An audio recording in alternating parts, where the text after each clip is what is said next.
Formiga Cast, um choque de conversa sobre o melhor da cultura pop.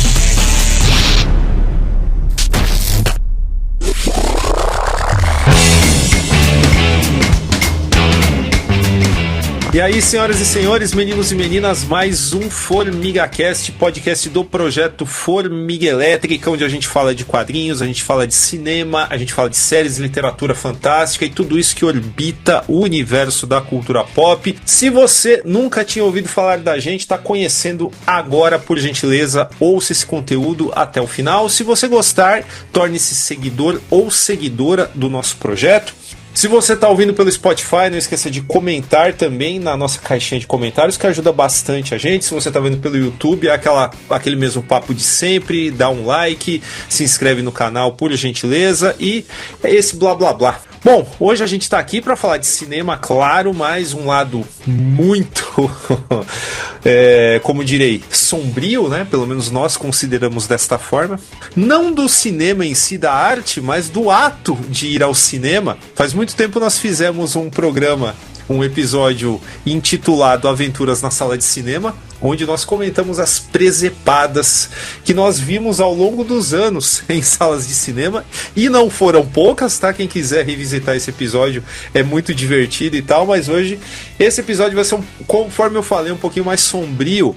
Hoje a gente vai falar qual é o futuro das salas de cinema, né? Visto que a gente tem ouvido falar algumas coisas aí que meio que tiram a vontade da gente ir ao cinema, né? A gente sempre tem comentado da falta de educação dos outros. Recentemente a gente teve esse lance do Minecraft aí, que a galera combinou de fazer uma puta de uma zona na sala, né? Eu fico imaginando quem não fazia parte dessa zona, como é que se sentiu. A gente tem um outro lance da Blumhouse, que foi nosso convidado aqui, que nos mostrou e falou, olha o que está acontecendo no mundo das salas de cinema, olha o que nos espera aqui. Aí eu falei, vamos fazer essa pauta aqui, já vamos desenvolver isso aqui no nosso papo, mas antes de mais nada, eu me apresento aqui, ainda com otimismo sobre o ato de ir ao cinema, Daniel Fontana, ao lado de Gustavo Clave Rodrigues. Desculpa, eu tava olhando aqui meu celular, foi mal. Para com essa porra aí, meu irmão! Bem que eu vi uma luz direto na minha cara e não sabia de onde estava vindo.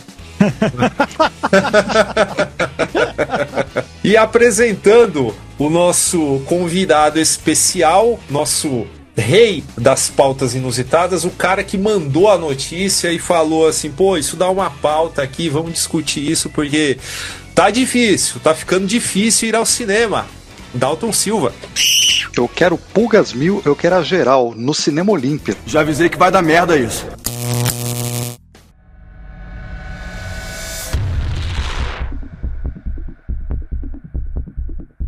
Conforme eu falei, nós temos um episódio bem antigo dedicado às presepadas que nós acompanhamos ao longo dos anos nas salas de cinema e tal, muitas delas engraçadas, mas na hora não é tão engraçado, né? A gente sempre tem que pontuar isso, né? Passa o tempo, a gente esquece, a gente desencana e tal.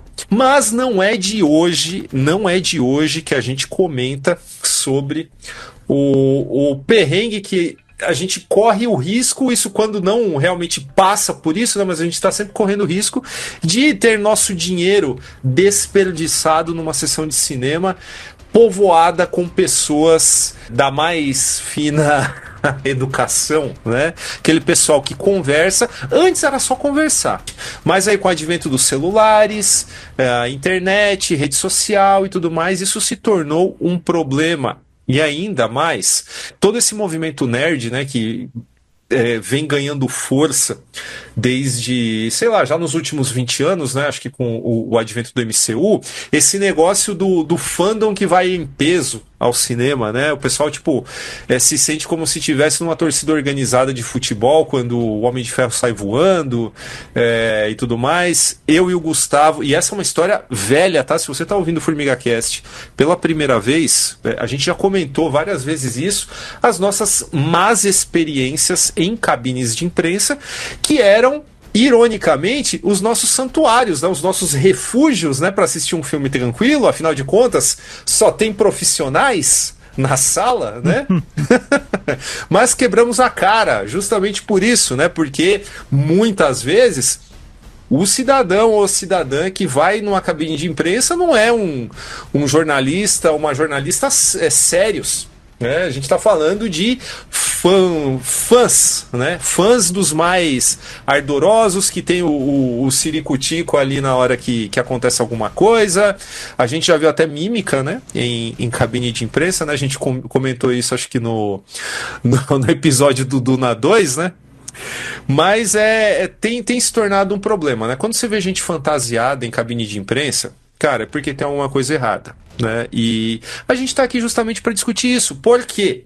Primeiro, por causa do caso Minecraft, que a gente já deu uma pincelada ali na abertura, né? Não sei se você desembarcou no planeta Terra agora, não está sabendo disso, mas nos Estados Unidos, e vocês que estão ouvindo, se souberem de algum caso similar no Brasil, por gentileza, comentem aí no Spotify ou mandem um e-mail para nós para confirmar isso, né? Porque até onde a gente sabe só aconteceu nos Estados Unidos. Mas o que a gente percebe é que não está muito longe de acontecer aqui, né? A galera fazer um combinado ali que em determinada cena vai todo mundo jogar pipoca pro alto, subir em cima da cadeira, começar a gritar e tal. E isso, cara, na boa, eu vou parecer bem velho falando isso, mas isso é uma geria, malandro. Não tem um outro nome para uma pessoa que paga o ingresso para fazer isso, cara. Ela tá se comportando como se fosse um animal de zoológico, né? Incrível isso. E a outra coisa, né? Porque isso foi um pequeno empurrão, né? Isso foi a gravidade nos puxando para essa pauta. Essa gravidade, a força dessa gravidade aumentou no momento em que o Dalton mandou uma notícia sobre a Blumhouse fazendo uma sessão de Megan, né, aquele filme da robô lá, aquela boneca robô, que vai contar com um chatbot que vai interagir com o público durante a sessão, né? Isso é assustador, eu diria. Primeiro porque a gente tá falando de uma sessão extra de um filme de 2022, tá? Que fez um certo barulho e tal. Então, gente, alguém pode estar pensando nesse momento, gente, mas vocês não têm o que se preocupar com isso, porque é um filme que já passou, é uma sessão extra do filme, quem vai lá e tal. Imagina se isso faz um puta sucesso e se torna, sei lá, algum executivo pensa, a gente podia levar isso para filmes inéditos, né? Fazer disso uma tendência para o cinema, para trazer novos públicos, para renovar o público do cinema, porque já faz uns bons 30 anos que a gente ouve falar, né, que o cinema vive uma crise de público, que precisa se renovar e tal. O apocalipse é sempre previsto por alguém, né? Sempre tem alguma coisa aí que alguém tá perdendo dinheiro, e perdendo dinheiro a gente sabe que, não é a mesma coisa que a gente perder dinheiro, né? O cara tem um pequeno um prejuízo ali, sei lá, ganhou 1 milhão a menos, ele já acha que tá pobre, né? Então aí, não, a gente precisa fazer alguma coisa para renovar isso e blá blá blá. Falaram que a pandemia ia acabar com o cinema, não acabou também, a gente passou por várias coisas aí, mas é óbvio, como o 3D foi uma onda para levar mais gente para o cinema, o próprio IMAX, né? Mas o IMAX é uma tecnologia que está aí, que pelo menos essa vingou, né? A gente talvez veja esse lance do chatbot da segunda tela do filme no celular dos espectadores como uma realidade daqui para frente. Aí é a pergunta, né, do podcast, da nossa pauta, né? Qual é o futuro das salas de cinema, né? Como vai ficar pra gente assistir um filme tranquilamente, como a gente fazia, sei lá quando, já nem lembro mais quando é que eu fui no cinema tranquilo, eu não tô falando que, toda a sessão que eu fui aconteceu alguma merda, tá? Não tô falando isso. Mas é sempre um risco, isso sempre passa pela nossa cabeça quando a gente senta lá. Não, com certeza. Cara, você falou tantas coisas e assim, é um assunto que ele não tem 1, 2 ou 3 fatores, assim, são N fatores, né? Tanto diretos quanto indiretos que que vão influenciar no desenvolvimento do tema. É até complicado pensar em um ponto de partida, mas vamos lá, eu vou pegar a própria fala que você fez, que você pegou vários pontos interessantes. Eu vou começar para o mais fácil, prático, pragmático que todo mundo sente na pele, pelo menos as pessoas que moram em grandes capitais com possibilidade de ir ao cinema, tal, não tem que se deslocar de cidade, enfim, onde o cinema está acessível, porém ele não é uma opção de lazer de bate-pronto, coisa que anos atrás era, né? Anos atrás, você ter um programa de ir no cinema era uma coisa quase que rotineira, por assim dizer, né? Pegando, claro, um padrão aí de vida, classe média, tudo mais, que sobra um dinheirinho ali no mês para poder fazer uma coisa de lazer. O cinema era uma opção de lazer viável. Hoje em dia, a gente tem que pensar muito bem, né? Quando vai ao cinema. Até a gente que é cinéfilo, a gente está sendo muito mais criterioso hoje em dia para ir ao cinema do que anos atrás, né? Primeiro que o ingresso tem a questão do tempo, propriamente dito, a questão do ingresso caro, e a gente sabe que ir ao cinema não é só ingresso, né? Tem também uma alimentação que você vai comer antes ou quando sair do cinema, transporte, estacionamento, passagem, seja lá o que for, enfim, você tem vários outros gastos que ficam orbitando na ida ao cinema. E é um risco. Como o Daniel falou, você vai e o filme...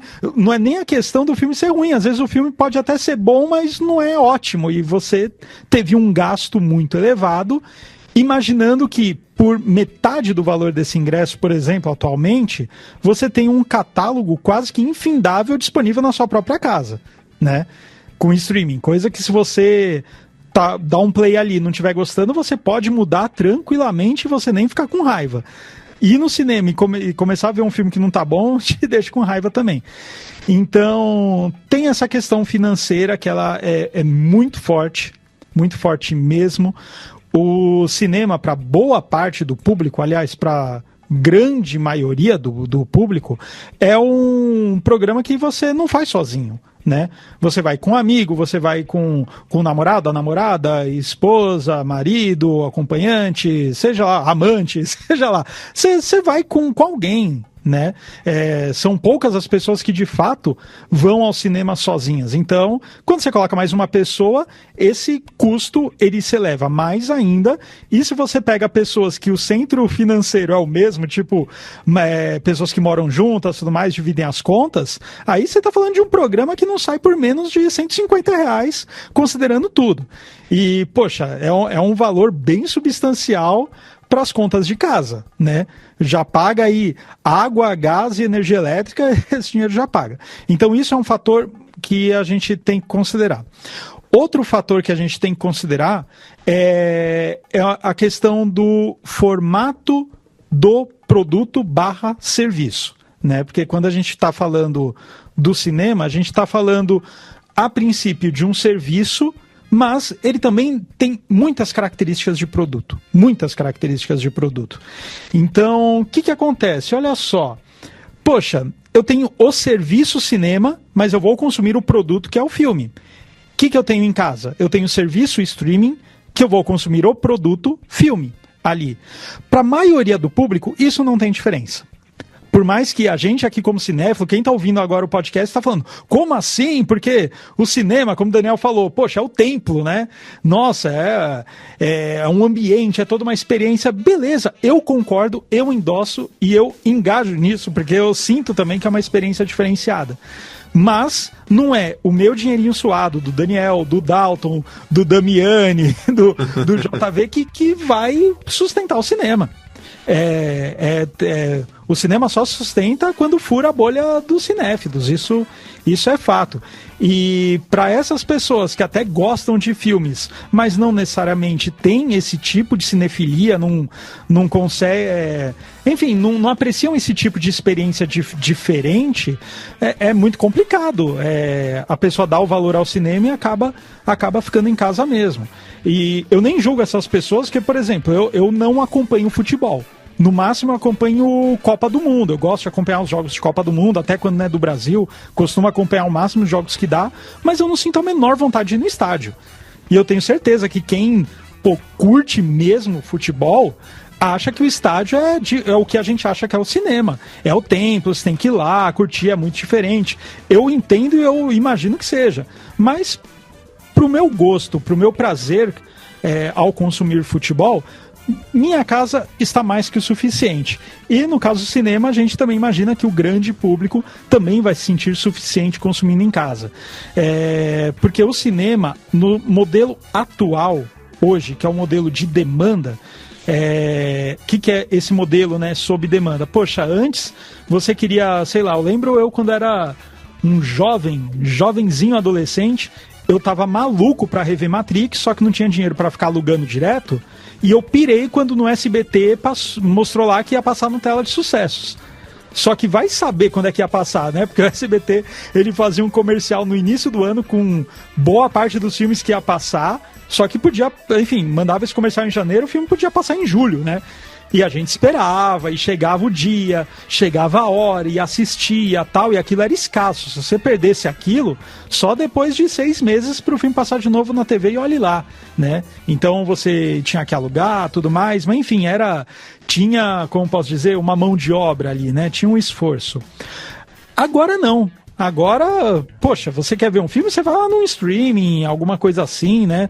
Pensando na grande maioria do público, os filmes que esse pessoal tem interesse vão estar lá nos streamings. Às vezes a gente que tem um gosto mais peculiar aí vai ter que recorrer a outros meios, tem DVD, mídia física, porque no streaming não tem determinados filmes, enfim, mas pensando no grande público. Então, o cinema, ele é um serviço com muito, que a gente fala em marketing, muita fricção, né? Porque, poxa, você, com uma correria danada no dia a dia no trabalho, uma rotina que às vezes nunca é uma rotina, porque todo dia tem algum imprevisto, trânsito, não sei o que lá, poxa, você vai sair do seu trabalho para pegar uma sessão numa hora específica que você não pode atrasar, pagar caro no ingresso, se deslocar até o local do cinema, voltar tarde no cinema, correr o risco de ser assaltado no caminho, porque boa parte das cidades do Brasil não são tão seguras à noite e tal. Caras, é muito, muito arriscado você fazer isso para ver um filme que você pode ver em casa. Então, isso e muitas outras coisas, é claro, ditam a queda do público nos cinemas, claro. E antes você tinha o quê? Você tinha o ambiente doméstico tentando emular uma sala de cinema. Então a gente tinha aquela época, né, dos home theaters, né? Você comprava uma TV e daí você tinha que comprar no mínimo 5 caixas de som com um subwoofer e tal, para ter aquele baita som, tudo mais, para emular a sala do cinema. Hoje em dia nem isso, né? Eu conheço pouquíssimas pessoas que têm home theater em casa. Às vezes pega só uma TV tal, com bom som tal, e, já tá bom o suficiente. E agora, o que a gente tá vendo com essas coisas, né, que estão pipocando da Megan tal, tudo mais? Nesse caso específico da Megan, né? Eu não tô falando ainda da questão do Minecraft. Nesse caso específico do filme Megan, né, que tem esse negócio, então, durante o filme eu posso interagir ali no meio do filme com um chatbot e tal. Isso daí é quase que uma emulação do ambiente doméstico na sala de cinema, né? E assim, o Dalton mandou a notícia pro Daniel já com um pensamento bem pessimista, e eu endosso, porque assim, vamos imaginar o negócio, esquece arte, pensar só em business, pensar só em din-din. Cara, o cinema, ele vai ter que se reinventar. Não tem como. Pelo menos, assim, esquecendo o nicho, porque ter salas de cinema menores, tal, focadas em alguns filmes mais para nicho do cinéfilo, tal, isso daí eu acho que é uma coisa que pode vir a acontecer. Mas cinemão com muitas cadeiras, tal, isso daí em algum momento vai ter que se reinventar, porque não vai dar para ficar sobrevivendo só de um Vingadores Ultimato a cada 3, 4 anos, né? Então de alguma forma vai ter que se reinventar. E como que a princípio eles vão começar tentando se reinventar, já que o 3D não deu certo, obviamente não deu certo, vão ter que se reinventar de alguma forma. Isso é uma das formas. Vai pegar? Não vai pegar? Eu não faço a menor ideia E quem chegar e falar, o futuro do cinema é esse, obviamente vai estar equivocado, porque não dá para saber, porque são múltiplos fatores que vão influenciar isso. A gente nunca sabe quando uma nova pandemia pode vir à tona ou não. Enfim, hábitos de consumo vão mudar, inteligência artificial está vindo aí com muito peso na área artística, isso daí pode dar algum rebuliço também.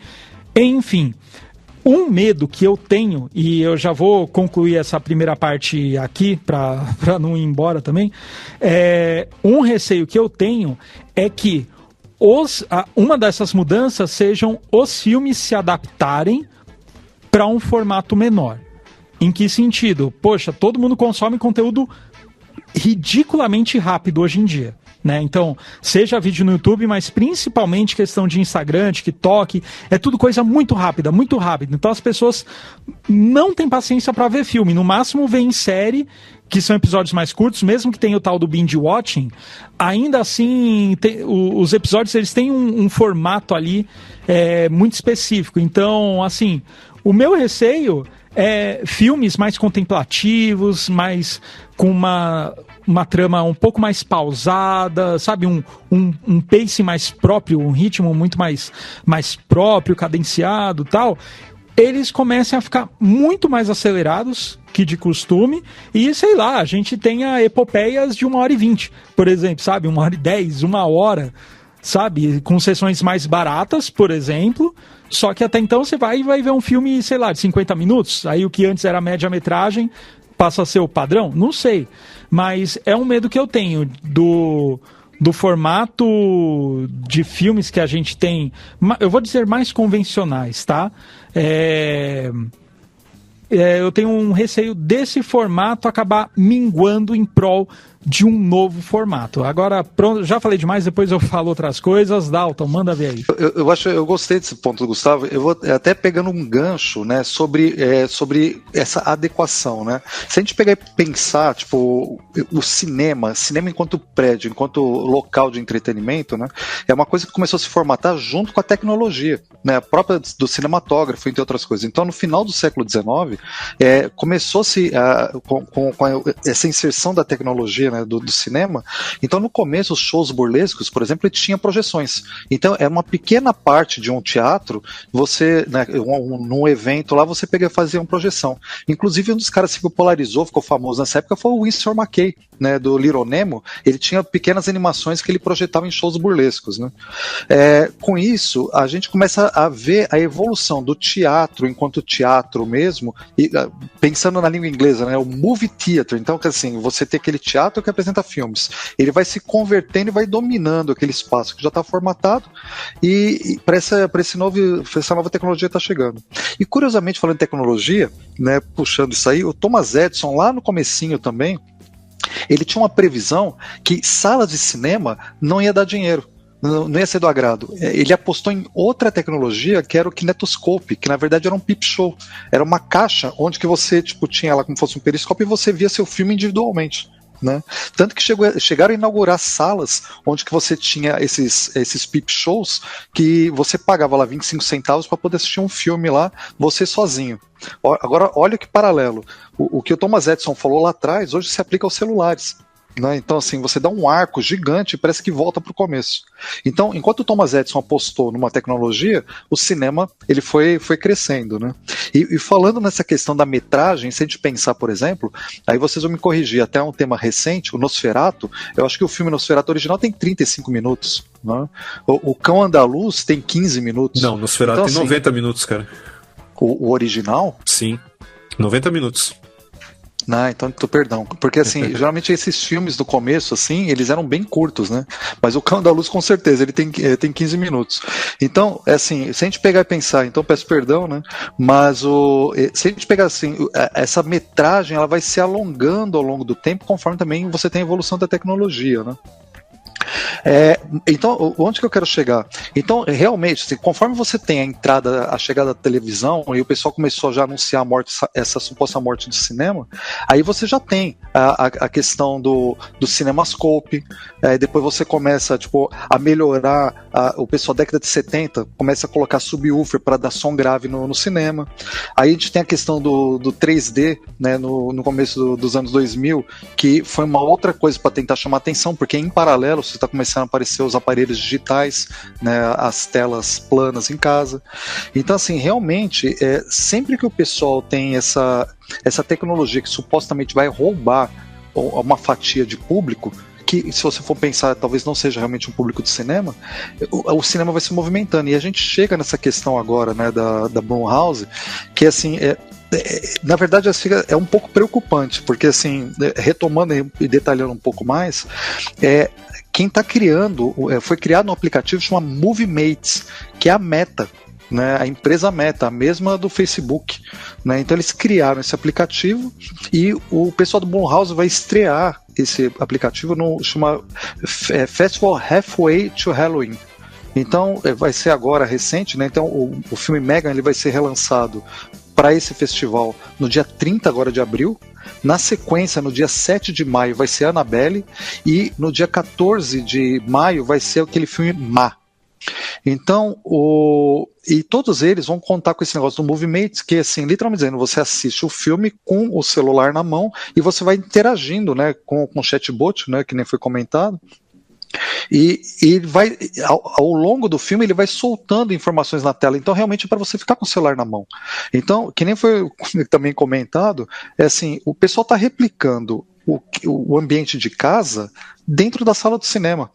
Que nem foi criado recentemente, o pessoal criou aquele negócio de watch party, que você, cada um na sua casa, todo mundo acho que aciona a televisão junto e fica assistindo cada um na sua casa e debatendo pelo celular. Então, assim, agora assim, o pessoal está deseducando talvez uma próxima geração de como agir dentro de uma sala de cinema. Pensando que lá no começo, por exemplo, falando em etiqueta, né? Lá no começo do cinema, a etiqueta, por exemplo, é tirar o chapéu para assistir um filme, né? Agora, assim, hoje a gente está... Qual que será que é o futuro? Por exemplo, falou do Minecraft. Qual que será o futuro do cinema, sim, mas do público de cinema? Né? Como que esse pessoal vai se portar numa sala?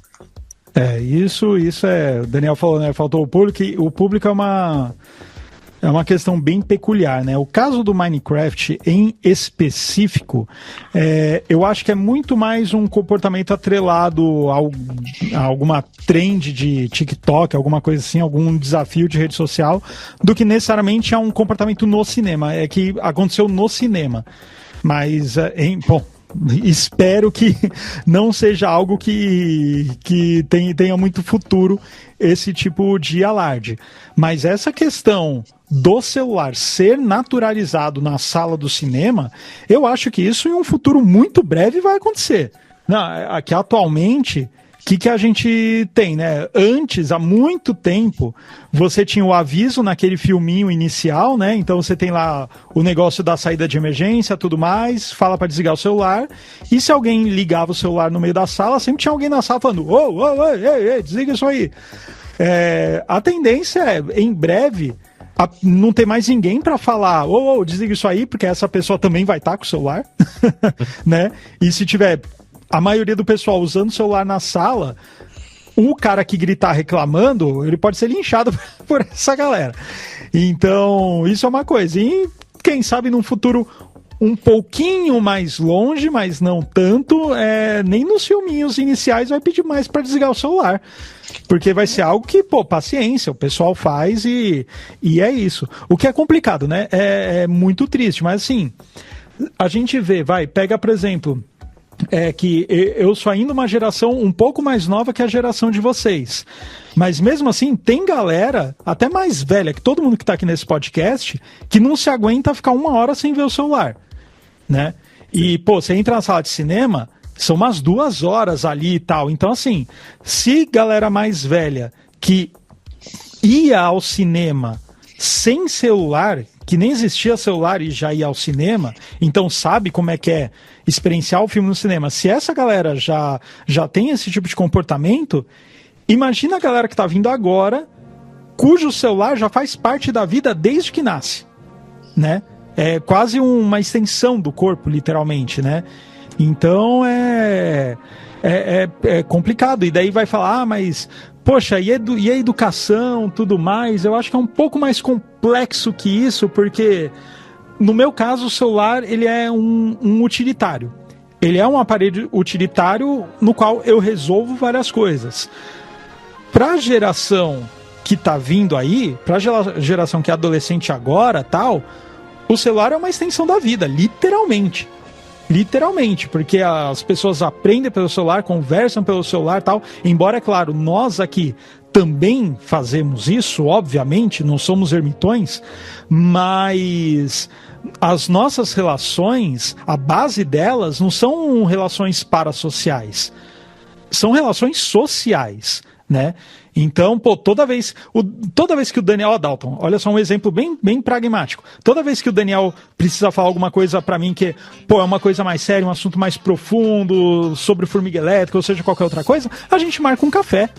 A gente marca café, se vê, tal, troca uma ideia, tal. A gente nunca discutiu assuntos sérios online. Só quando tinha emergência, mas quando não era, a gente sempre se reunia, a gente, o Rafael, o Paulo, tal. A gente se reunia, tal, pronto, e falava. Agora, pro pessoal que tá adolescente hoje, o pessoal que vai vir, a relação principal que eles têm com as outras pessoas, de fato está no mundo virtual. Então é uma outra relação com a tecnologia, né? E sem falar que a gente também acha ruim esse tipo de comportamento no cinema, porque, como a gente falou desde o início, pra gente o cinema é um ambiente sagrado. Ponto. Agora, pra essa galera de agora, por que o cinema seria esse ambiente sagrado? Vamos pensar na lógica. Ah, mas ali a gente fica, pô, a tela grande, o filme, a gente se envolve, o som, tal. Isso é muito detalhe. São coisas ínfimas perto de outras percepções, né?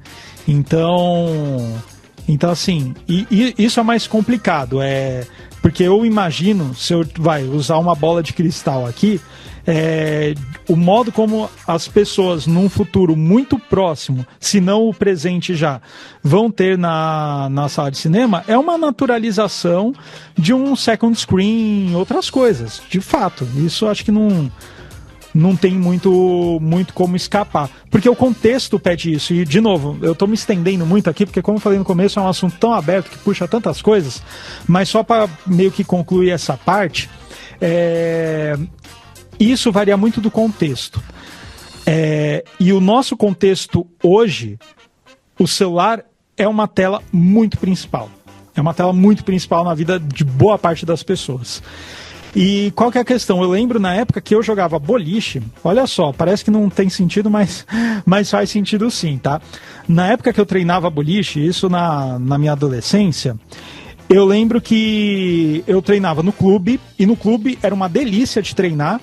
O problema é que os pinos do clube que eu jogava, eles eram presos com corda, né? Então eles não eram soltos. O mapa do óleo da pista não era o mapa oficial de campeonatos, tudo mais, né? Era algo muito mais amador. E tudo isso influenciava no meu treino, né? Porque muitos campeonatos que eu jogava eram com pinos soltos, então já vai mudar um pouquinho a dinâmica da reação dos pinos depois que a bola bate neles. Toda a questão do óleo vai mudar o modo como a bola vai atritar na pista. Enfim, tem um montão de pormenores aí no boliche. Então, assim, eu treinava boa parte da questão física mesmo, né? Do meu movimento, tal, tudo mais, no clube, porque era muito mais barato treinar lá. E quando eu precisava treinar mais tipo a pista e mais a parte estratégica do jogo, aí eu tinha que ir numa pista que servia para esses campeonatos. Em Santo André, os campeonatos eles aconteciam num boliche que ficava lá no shopping, o Gran Plaza ABC.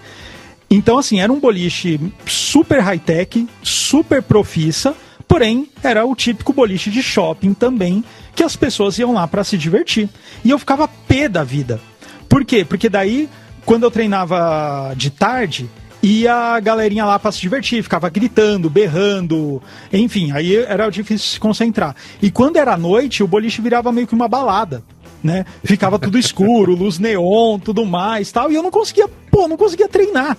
Literalmente não conseguia treinar. Mas qual que é a questão? É a questão de contexto, né? Boliche aqui no Brasil não é considerado um esporte, é considerado lazer. Então, assim, na maior parte do público, eu que tava ali errado, né? O que eu tava fazendo ali, querendo que todo mundo fizesse silêncio, sério? Não, a galera tava com os amigos se divertindo, tal, não sei o quê. Então era um outro contexto. Então, para finalizar essa parte, um receio que eu tenho grande da questão do público, e aí entra a questão do que aconteceu nas sessões de Minecraft nos Estados Unidos, que o Daniel comentou, tal, é o quê? É o público cada vez mais, como já tá perdendo, porque assim que o Daniel falou, que em cabine de imprensa vai gente fantasiada, gente batendo palma, gente dando gargalhada, que vai muito além da comicidade da piada que foi feita no filme. Porque assim, se a pessoa riu daquela forma, com uma piadinha do Homem-Aranha, como eu e o Daniel presenciamos, essa pessoa, se ela assistir The Office, ela morre, né? Então, assim, o receio que eu tenho do público é que ele considere o cinema cada vez mais um puro entretenimento no sentido pejorativo da palavra, tá? Mais voltado para o lance do parque de diversões, como o Scorsese mencionou, do que de fato arte. Que nenhum, acho que um último exemplo para eu pelo menos concluir minha fala nesse quesito aqui, é questão de museu, exposição de arte, né? Que eu fico em conflito, assim, quando eu penso, sei lá, nessas exposições que são exposições mega interativas, né? Tipo do Van Gogh, né? Pô, uma exposição mega interativa no Van Gogh, você vai entrar nessa sala com a pintura do Van Gogh projetada e não sei o quê. Isso não é a pintura do Van Gogh, né?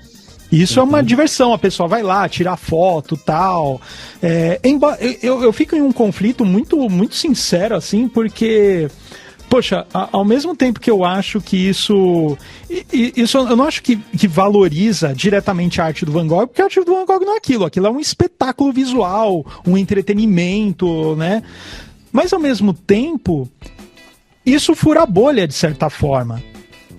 Só que isso não quer dizer que a pessoa que vai lá, numa exposição do Van Gogh, tirar foto pro Instagram, talvez ela nem veja mais nada de Van Gogh e tal, e dependendo, se você perguntar para ela quem quer o Van Gogh, ela vai falar, um projecionista de vídeos interativos, e não, né?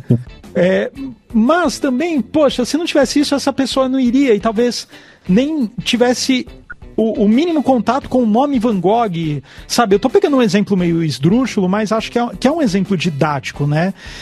Então, assim, exposições de arte que antes ficavam voltadas para a arte propriamente dita daquele artista, daquela artista, seja um pintor, uma pintora, um escultor, uma escultora, enfim, poxa, para ter sucesso e furar bolha hoje em dia, o negócio tem que ser algo mais espetaculoso, né? E isso não necessariamente reflete a arte dessa pessoa. Mas eu não vou falar, poxa, o curador não devia ter feito isso, devia ter se mantido purista, tal. Não, porque se ele se mantém purista, nem paga a exposição em si, né? Então é complicado, né? Então, assim, se uma exposição de arte precisa muitas vezes, não sempre, óbvio, mas precisa muitas vezes desse tipo de espetacularização, o cinema, a chance dele ao melhor, né? Vamos ser bem sinceros aqui. O cinema já tem esse processo de espetacularização, né? Já tem. Só que isso está dentro da própria obra de arte, né? Então, quando a gente vê vários filmes, sei lá, da Marvel, do Minecraft e tal, a gente sabe que tem coisas ali produzidas para gerar uma reação de euforia no público, num sentido de uma catarse mais voltada ao puro entretenimento do que necessariamente aquela catarse um pouco mais intelectual e intimista que uma obra de arte propicia. E isso é normal, por isso mesmo que isso, o pior ainda, né? Que, como o Daniel falou, poxa, é por isso que uma cabine de imprensa hoje em dia, que é muito mais povoada por fãs do que por críticos mesmo, você tem uma sessão de filme da Marvel lotada e uma sessão de Anomalisa, quando eu tinha ido, com 12 pessoas, né? Então, é bem complicado isso aí. Vou ser um pouco mais amargo em relação a essas exposições interativas, né? A pessoa não ia ter contato com Van Gogh se não fosse isso. Foda-se. Porque se não fosse Van Gogh, ele podia ter colocado um Romero Brito lá, e a pessoa, só porque viu um trend no X ou no Instagram, ela pegou, nossa, isso aqui é legal, vou lá. Entendeu? Então, sabe, é o tipo de experiência que pra pessoa é tipo tomar um laxante, cara, passa direto, né? Então, grande merda, que pode ser Van Gogh, pode ser o que for. Então, eu não acho que seja uma coisa assim que, precisamos divulgar a arte através desse tipo de formato. Porque, conforme você mesmo já pontuou, as pessoas não estão, as pessoas que piram nisso, elas não estão ligando pra isso. E aí entra nesse lance do cinema, que aí eu vou fazer um paralelo com o negócio do boliche que você falou, cara. E que tem a ver também com o lance do Minecraft, que é o respeito, né? A questão do boliche é que, assim, para muitas pessoas que você ficava puto lá na hora que você ia treinar, elas não faziam a menor ideia que você estava treinando. Mas é diferente quando você vai numa sala de cinema. E assim, eu acho que o mínimo que você pode pensar das outras pessoas que estão lá é que elas foram lá para ver o filme, né? Então, e mas aí... olha só, eu posso só te cortar rapidinho, mas você vai entender meu ponto. Atualmente ainda é possível ter esse resquício, mas o meu sobrinho, por exemplo, ele não consegue assistir um filme inteiro na casa dele sem olhar pro celular. Entende? Tipo, tá naturalizado para ele que assistir e ver celular ao mesmo tempo é algo normal, entendeu? Tudo bem, mas aí até ver celular ainda pode entrar numa área nebulosa de que, tipo assim, eu tô aqui encolhido, eu não tô afetando a experiência de ninguém. Eu não tô fazendo barulho, entendeu? E isso é um problema, deve ser mundial, né? Não sei, mas aqui no Brasil eu comecei a perceber quando você vai no UCI, na rede UCI, e tem ali no começo, nas propagandas, falando que você pode, sabe, organizar a sua festa de aniversário durante uma sessão do filme X ou Y. Aí, Dalton. Quando é o seu? Julho agora, já tô pensando, qual que vai lançar? Super-Homem. Pô, vamos. Vamos lá, fechou? Vai de cosplay ainda, né? Pô, mas óbvio, inclusive os convidados. Mas, gente, vamos lá. A gente tem que fazer um prolongamento, então. O Dalton não estava lá, mas até convido ele. Eu acho que ele não era ouvinte ainda quando esse episódio foi ao ar, mas procura esse episódio. Aventuras na Sala de Cinema, cara. Pra você ver que é um programa que já tem quase 10 anos, a gente já tava reclamando do problema que é você ir no cinema, os riscos, né? Além de tudo que o Gustavo falou no começo, tem isso, né? É o preço, é o perigo, é a grana, sabe? E tem isso. Tá, e se eu for lá, o filme for legal pra cacete, e tiver um idiota enchendo o saco, e sabe, eu me senti roubado por ele, né? Porque é como se o cara estivesse metendo a mão no teu bolso, tirando a grana que você gastou pra pagar a entrada, né? Isso pra mim é o pior de tudo, tá? Eu nem vim aqui pra discutir essas questões, discutir tanto, né, no caso, essas questões da tecnologia, porque elas são de fato inevitáveis, mas eu acho que, como tudo, né, a gente falou das concorrências que o cinema passou, né? O Dalton até falou do 3D e tal. Vamos lembrar que, na verdade, né, essa onda ela aparece em 2009 com o Avatar do James Cameron, claro, mas isso já era reviver um negócio que já existia, né? Porque ele não inaugurou uma moda, ele trouxe de volta. Os anos 50 já tiveram ali, tem até filme do Hitchcock com a tecnologia do 3D que vinha para brigar com a TV, né? Junto com VistaVision e as outras que eles colocavam lá.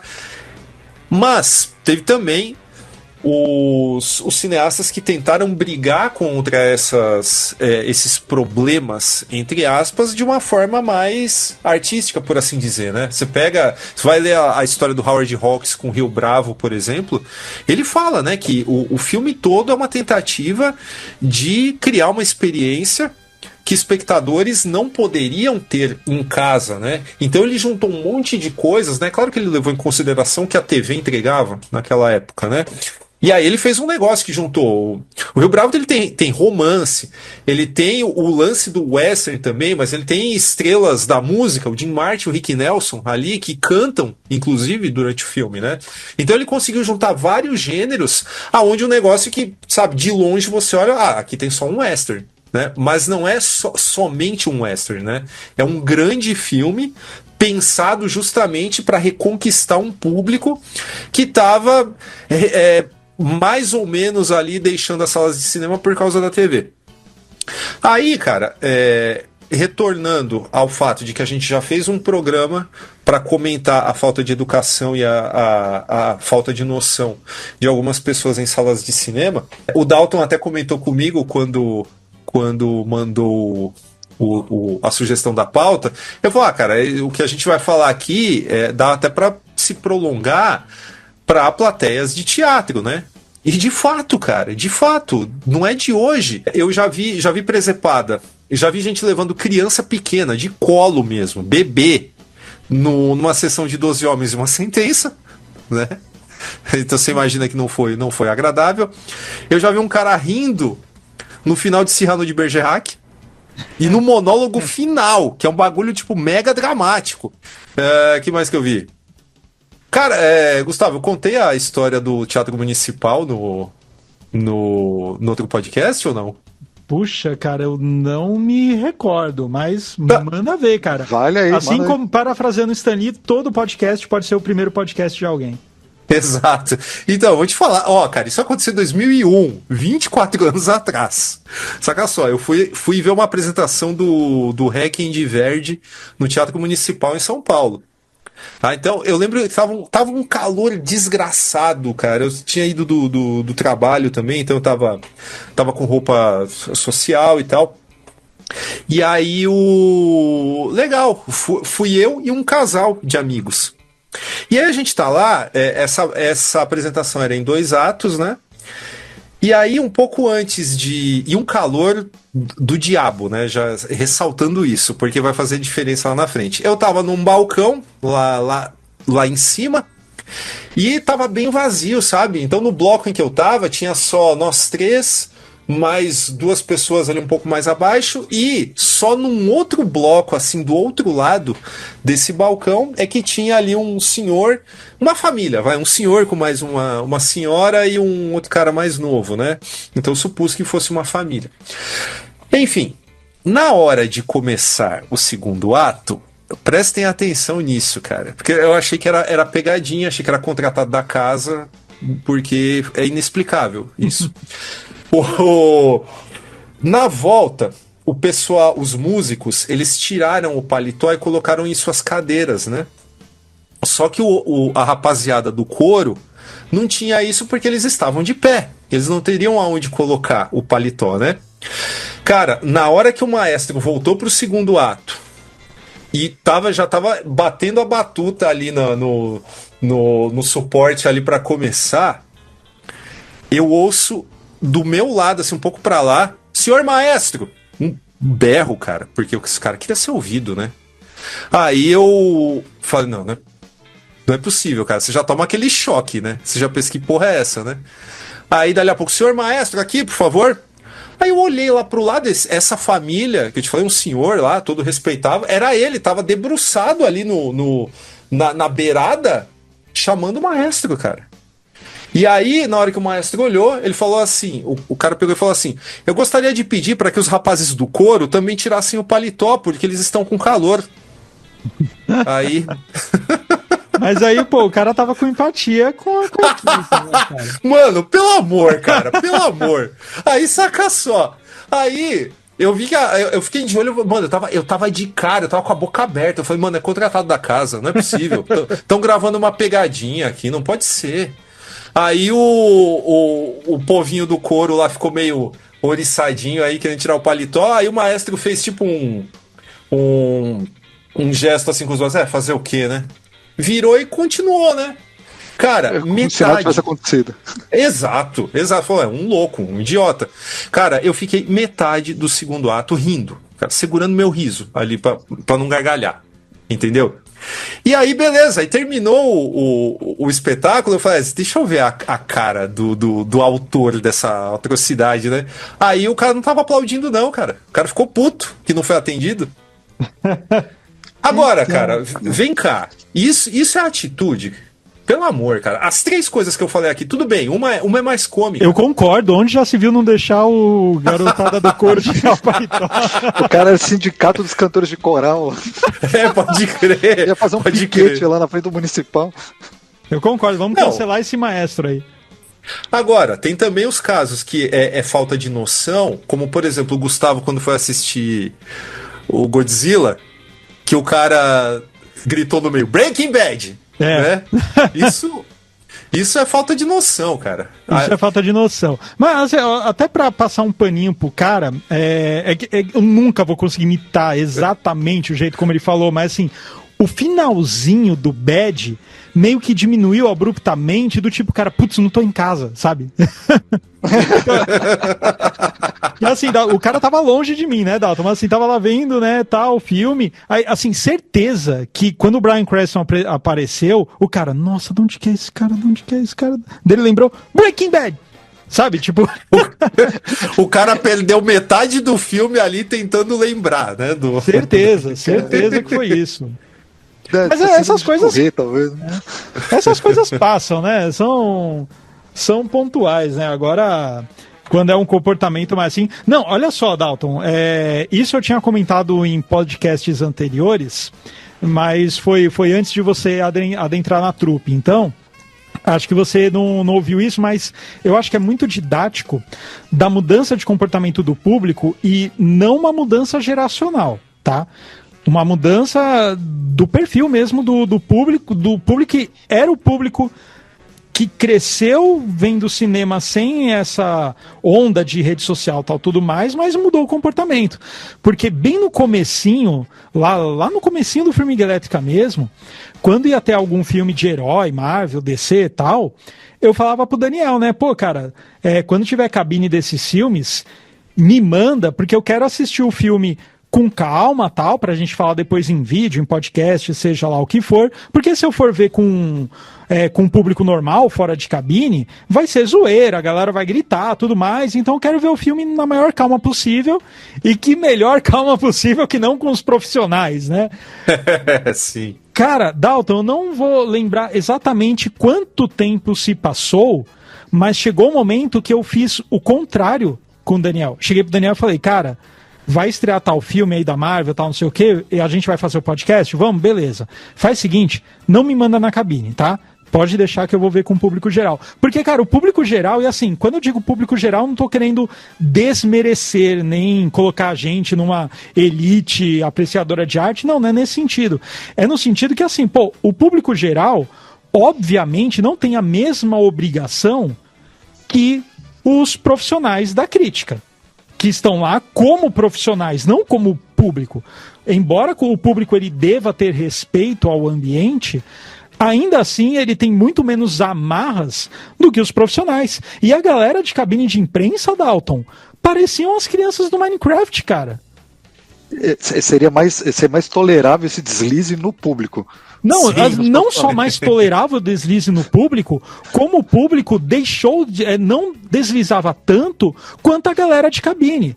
Porque assim, a gente teve uma mudança, né, no perfil do pessoal que vai em cabine de imprensa. Enquanto antes iam, de fato, críticos e críticas, foi passando o tempo e a porcentagem de influenciadores e influenciadoras foi engolindo a parte do crítico. Porque assim, e aqui eu não estou falando, você não deve seguir influenciador, nem nada, não deve aceitar a opinião dele. Não é nada disso. Mas um influenciador e uma influenciadora, eles vão ter um olhar muito diferente de um crítico, uma crítica. Ou, pelo menos, seria desejável que o crítico e a crítica não se comportassem tanto como influenciadores. Tem essa. Mas o que acontece? Como o próprio nome já diz, influenciador e influenciadora gera muito mais influência na audiência do que a audiência vai assistir ou não, vai consumir ou não. Então, para as assessorias das distribuidoras, é muito mais vantajoso mandar um influenciador, uma influenciadora com sei lá quantos seguidores e tudo mais, do que aquele crítico que, assim, tem um veículo pequeno ou é só uma nota de rodapé em algum jornal. Enfim, para eles vale muito mais a pena, porque eles não querem um texto bom, eles querem gente indo assistir às sessões. Só um pouquinho antes de passar pro Dalton, vou falar só duas coisas. Isso, a gente está falando do conteúdo final, a gente tem que falar do comportamento da pessoa na sala, né? O que ele vai falar lá no canal dele, eu não tô nem aí.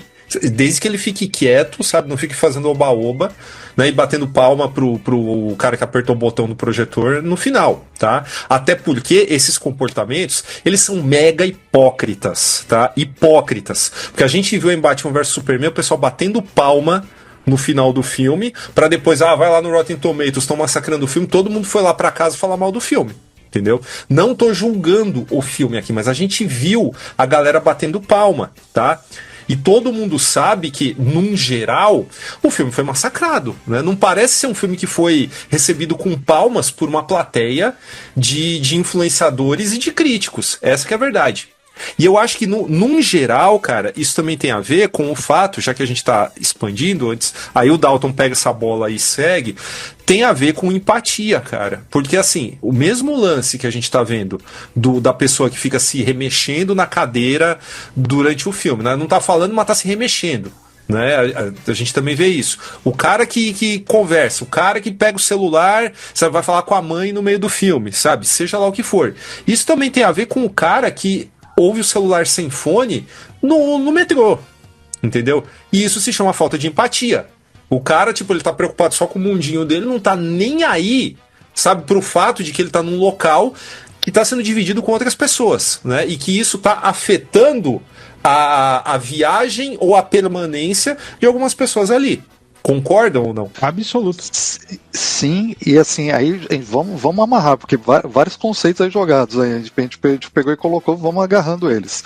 Então, assim, essa questão, vamos voltar um pouquinho na questão lá da exposição do Van Gogh, que assim, eu entendo que assim, é importante, eu acho que é importante a gente criar meios para chamar a atenção, para tentar furar a bolha. Infelizmente, a gente tentar furar a bolha com Van Gogh, com Picasso, entendeu? Imagina, são os maiores, a gente tem que tentar dar um jeito de atrair um público para isso. Porém, por outro lado, eu também concordo que assim, exposições interativas, ela é boa para divulgar o nome do artista, mas assim, eu não acho que você educa um público de como se comportar dentro de um museu.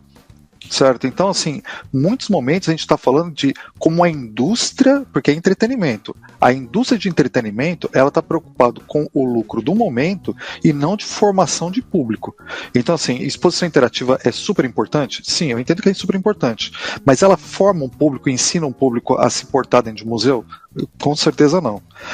Uma outra coisa, conversamos brevemente, é assim, a Marvel, 10 anos, 12 anos de Marvel Studios, super legal, só que ela criou um negócio que, uma mancha que vai ficar por muito tempo, que é a bendita da cena pós-crédito. Então assim, termina o filme e fica uma quantidade de gente, entenda bem, eu me incluo, tá? Mas eu fico lá também, e você fica até o último minuto para pegar 10 segundos de uma coisa que talvez seja mais definidora do que o filme inteiro. Quantumania, por exemplo, o filme é uma porcaria, mas você tem lá 10 segundos de cena extra lá que vale mais do que o filme inteiro.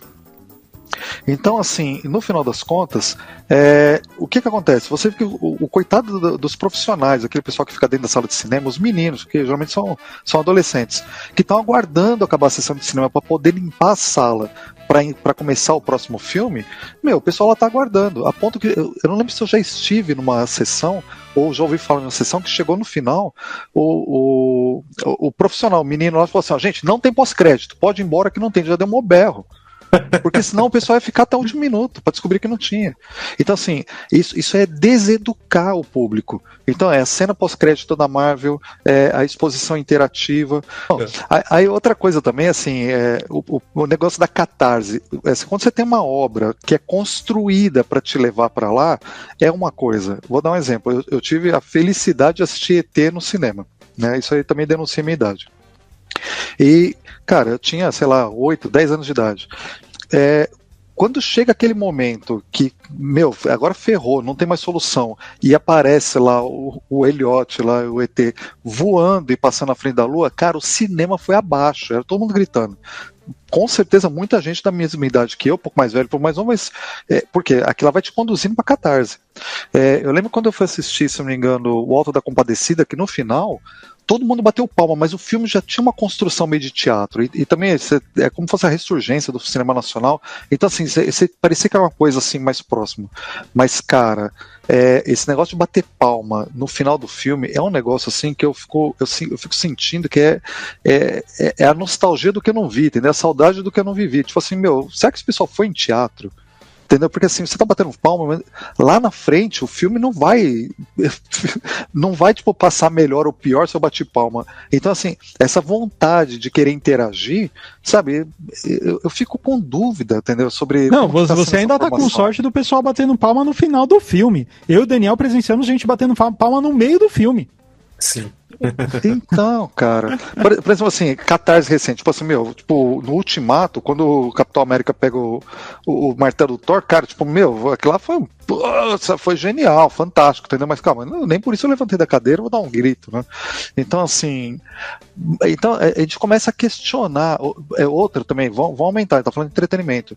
Cara, já não é e uma coisa importante que foi comentado também, assim, eu não tô me limitando a falar dos adolescentes. Né? Assim, muita gente da minha idade faz merda assim, no sentido de celular, ficar empurrando, você tá sentado no cinema, a pessoa fica empurrando a cadeira com o pé, o teu encosto com o pé, sabe, aquele saco, né? E levar a criança pequena em sessão de cinema tarde, sabe, então são os adultos que estão fazendo. Agora, assim, outra coisa também que eu questiono é assim, a pessoa vai assistir um show, o pessoal não assiste mais show, o pessoal fica filmando para nunca mais assistir. O pessoal fica o tempo inteiro com o celular ligado e assim, de vez em quando você pega e vê, né? Para não assistir, porque eu custa crer que a pessoa. As pessoas estão se dissociando do momento. Então, ela tem aquela oportunidade de assistir o show naquele momento, mas ele tem a ilusão que ele vai guardar para eternizar e ele não está vivenciando aquele momento. Então, isso aí tudo gira em torno com essa deseducação do público. Entenda bem, o público adulto e quem virá. Né? Então, assim, até pegando o comentário do Gustavo, né? Assim, no começo, antigamente, a gente fala assim, por favor, desliguem seus celulares. Na tendência que está seguindo, daqui a pouco fala assim, gente, pega seu celular e lê esse QR Code na tela do cinema, porque a partir dele você vai ter interação com o filme. Cara, teve uma vez, eu fiquei chocado que eu tava na casa dos meus pais. E eu tava lá jantando, né, com eles, minha mãe e tal, e minha mãe deixou numa novela lá, alguma coisa da Globo, e aparecia acho que era um QR Code, assim, alguma coisa, que se a pessoa botasse a câmera lá pra ver o QR Code, ela chegava no link pra comprar as roupas que estavam aparecendo na novela. Isso é mesmo, é verdade. Não lembro exatamente se era arroba, mas enfim, era pra pessoa comprar produtos que estavam aparecendo na novela, então já é uma interação, até aí tá em casa, tudo bem, e assim, a gente sabe que novela também tem muito disso, né, desses merchans e tal, e ok, mas como o Dalton falou, putz, mas não tenho a menor dúvida, sabe, tipo, um filme do James Bond, ele com um carrão e tá um QR Code pra eu, sei lá, e comprar o Audi, sei lá. É o pesadelo Philip K. Dickiano, né? Exatamente. As coisas mais absurdas que você pensa, fala assim, mas isso aqui nunca vai acontecer, né? E assim, então a gente começa a ver que assim, a gente tem que sempre ter em mente, né? É uma indústria, o pessoal tem que virar dinheiro. Então é lógico, né? Que assim, que nem vocês falaram, o pessoal tem uma preocupação de chamar influenciadores porque dá clique, né? E cá entre nós a gente dá um arco e cai de volta na questão da Blumhouse, porque assim, o próprio Jason Blum, que é o CEO da Blumhouse, ele pelo menos nas entrevistas sobre essa questão lá do movimento, ele se mostra super entusiasmado, né? Que, pô, como assim, eu tô assim, sendo a ponta de lança do futuro do cinema. Mas, na verdade, eu já estou preocupado com o lucro fácil ali do momento e com a promoção do Megan 2 que vai sair daqui a pouco. Né? Então, assim, aí você começa, o conteúdo, o produto, o filme, você começa a ficar começa a questionar, entendeu? Ele tá ficando secundário, entendeu? O marketing tá em primeiro lugar. É uma indústria, mas, cara, para vender um produto, que é lógico, assim, a gente não vai só assistir filme de arte, também quer filme de entretenimento, mas, assim, não pode ficar em segundo lugar, né? A gente tem que começar a questionar um pouco isso também.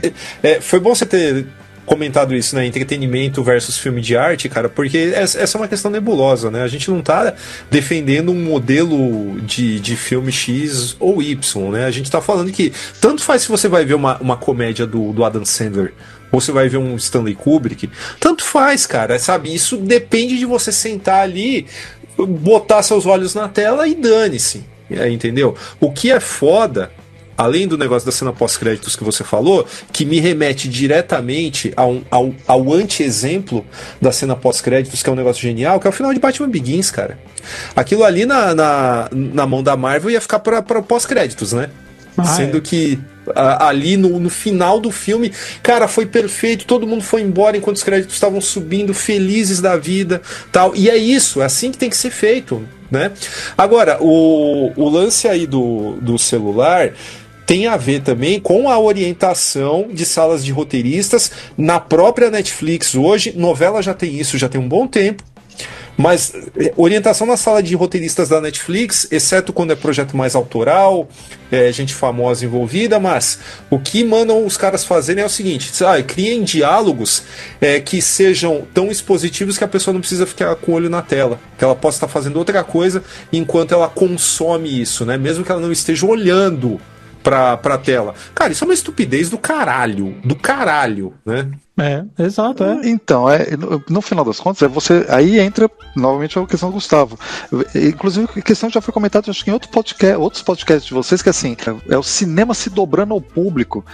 Assim, entendeu? Você está se dobrando. Então, assim, no sentido de qual que é a formatação, qual que é a metragem, porque, a exemplo do Pesadelo, tipo, será que o longa-metragem do futuro vai ter 25 minutos, porque ninguém se suporta mais assistir do que isso? Então você começa a ficar um pouco preocupado, e sempre assim, educando o público, entenda bem, é público criança, mas público adulto, você está se adaptando para as formas de consumo. Dentro de um exemplo, né, assim, tem momentos assim que você está querendo realmente, eu também, eu sou do cinema de entretenimento, falo assim, tem momentos que você está querendo assistir um negócio só para ser banhado pela luz, não estou querendo raciocinar tanto, e outro dia eu tava com minha esposa e minha menina aqui, assistindo o Sacrifício do Servo Sagrado. Pô, você termina que programa, hein, Dalton? Assistir com a família? Porra, cara, você termina, sabe, com aquele desgraçamento, assim. E assim, e qual que é o barato? Termina, a gente começa todo mundo a conversar, sabe? Tipo, minha menina, aconteceu o inverso, a coisa mais louca. Minha menina tava com o celular, minha caçula tava com o celular, tem 15 anos. Ela tá com o celular, né? E aí eu coloquei, tava assistindo um filme, ela tava lá de sair, daqui a pouco ela largou o celular e começou a ver o filme, que o negócio começa a ficar mais desgraçado, né? E ela pegou esse tipo de falar, tipo, do terceiro quarto pro final. Aí ela pegou e falou assim, aí ela começou a perguntar o que aconteceu. Aí ela pegou e falou, agora eu tô precisando assistir esse filme desde o começo. E você entende? Então, assim, porque o filme, ele não se dobrou, a pessoa tem que entrar na parada do filme. Isso.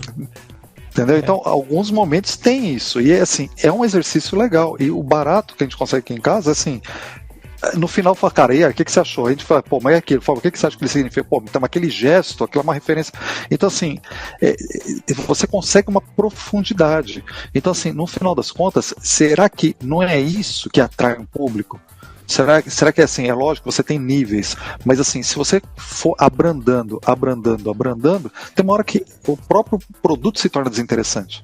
Sim. Então, posso... Só comentar o seguinte, que o Dalton é tipo, como o pai, ele é tipo o Viggo Mortensen em Capitão Fantástico. Né? Puta que pariu. Não, e assim, no mínimo, depois do filme, a filha do Dalton falou: pai, quer um café, quer uma massagem, eu faço jantar pra você. Porque senão, né, você fala, ó, você viu o que aconteceu no filme, né, filha? Não... Puta, cara, aquilo lá, meu, deu assunto, cara. Aquilo lá deu assunto, inclusive, né, cara, pra você ter uma ideia, a gente falou até da tradução do título, né, cara? Foi, pô, a tradução, o título em português é melhor do que o título original, cara, dentro do debate. Pô, então, bom, Capitão Fantástico também é puta filme.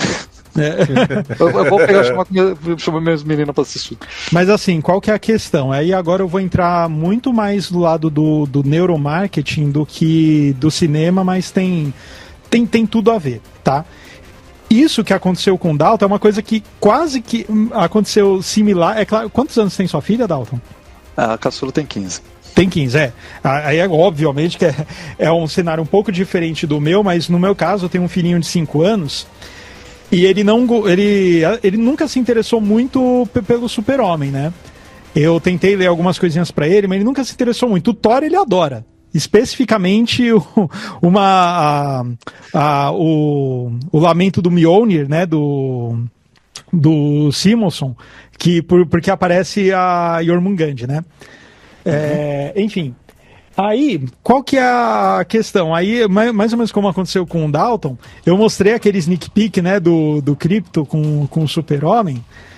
Aí o meu filho começou a se interessar mais, ele se interessou pelo Super-Homem por causa do Krypto, né? Mas enfim, foi bem legal. Mas enfim, indo em neuromarketing, o que acontece? Isso que aconteceu com a sua filha, Dalton, é algo muito difícil de acontecer.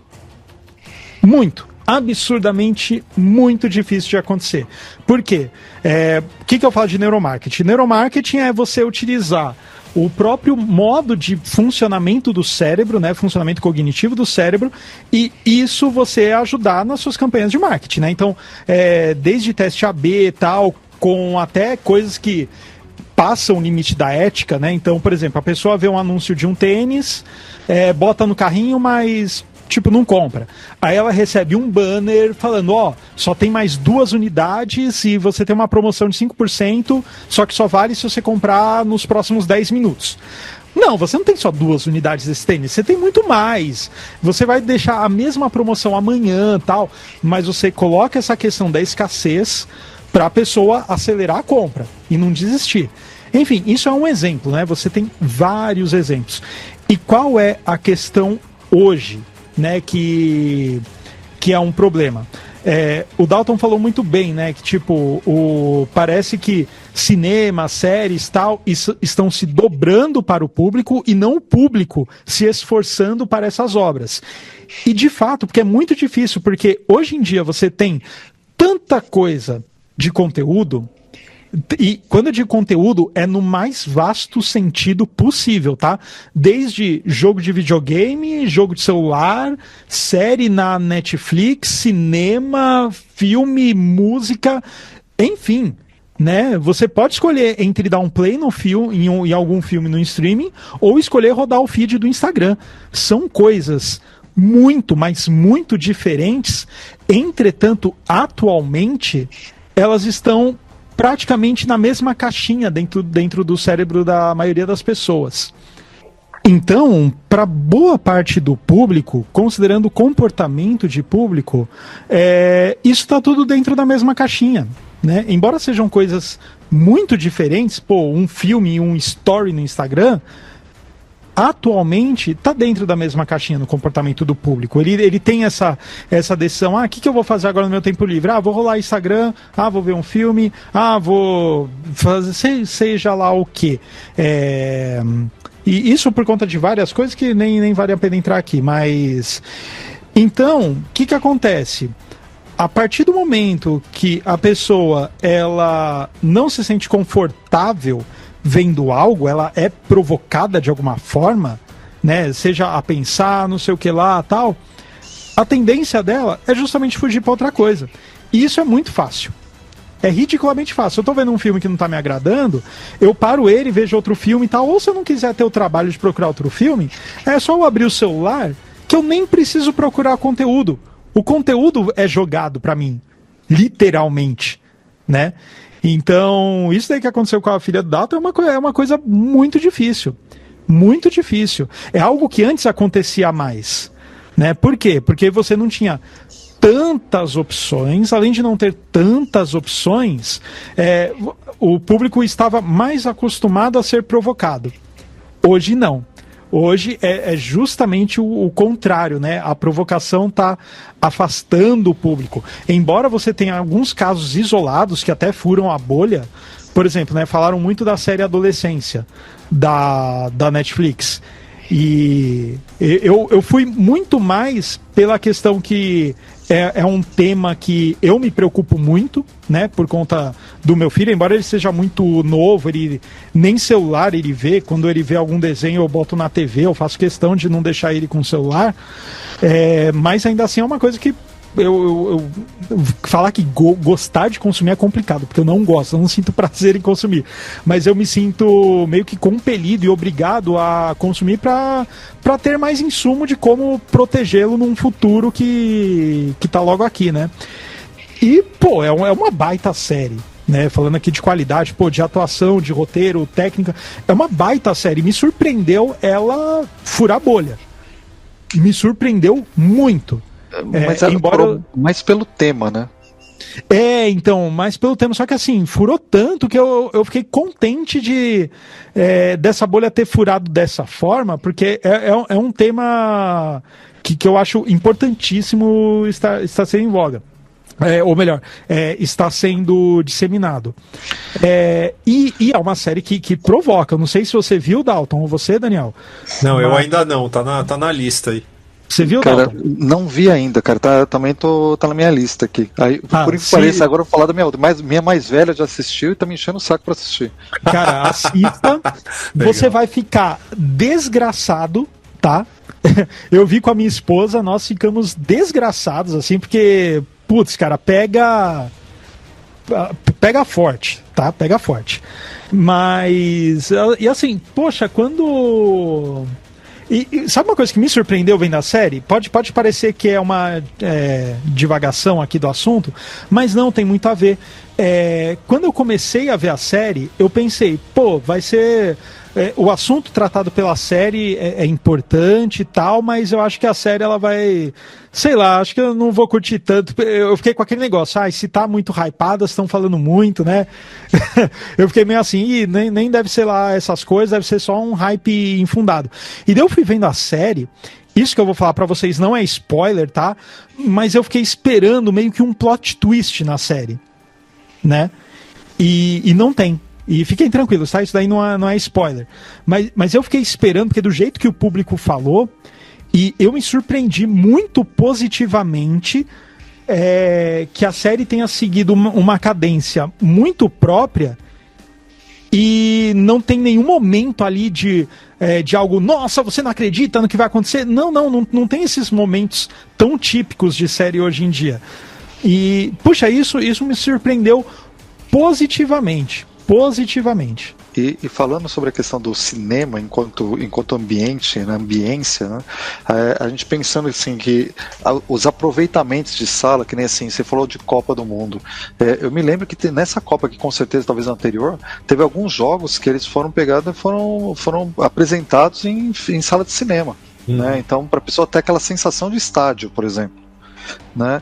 E recentemente, aí sempre eu vou mencionar minhas filhas, eu não consegui, né, tipo, literalmente perdi a fila lá para assistir, para comprar ingressos do show da Taylor Swift para minha filha mais velha, e a gente foi assistir o filme, o The Eras Tour, no cinema, né? Então aqui em Jundiaí a gente foi até o shopping e a gente pegou e assistiu ali, e foi um momento ali, pai e filha, pouquinha gente dentro da sala de cinema e a gente assistindo o show, né? Se não me engano, teve até, eu já vi, acho que negócio de apresentações até de Cirque du Soleil e algumas óperas, alguma coisa também em sala de cinema. Tem. O Roger Waters também, o show. Acho que o show também perfeito. Aí, no caso, assim, mas o Roger Waters foi até, não sei se chegou a ser ao vivo, Né? O The Eras, na verdade, era uma gravação, lá uma compilação de um show dela, né? Mas assim, de vez em quando você tem essas oportunidades, talvez sejam outros, alguns futuros aproveitamentos de como que vai ser essa ambiência, como se aproveitar essa ambiência de cinema. Porque também uma das outras coisas que me preocupa, falando sempre na questão das salas, eu tenho certeza também que já tiveram essa experiência, eu morava em São Paulo, né?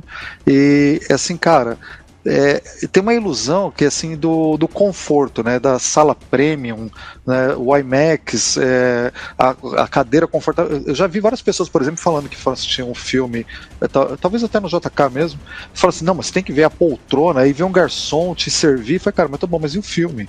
Entendeu? O cara ficou falando mais do conforto da sala do que do filme. Sim. E eu tenho certeza que vocês já tiveram essa experiência de assistir filme em cinema fuleiro, cinema ruim, entendeu? Tipo, que nem lá no Cine Biju, que fica ali na Praça Roosevelt, cara. Sim. Entendeu?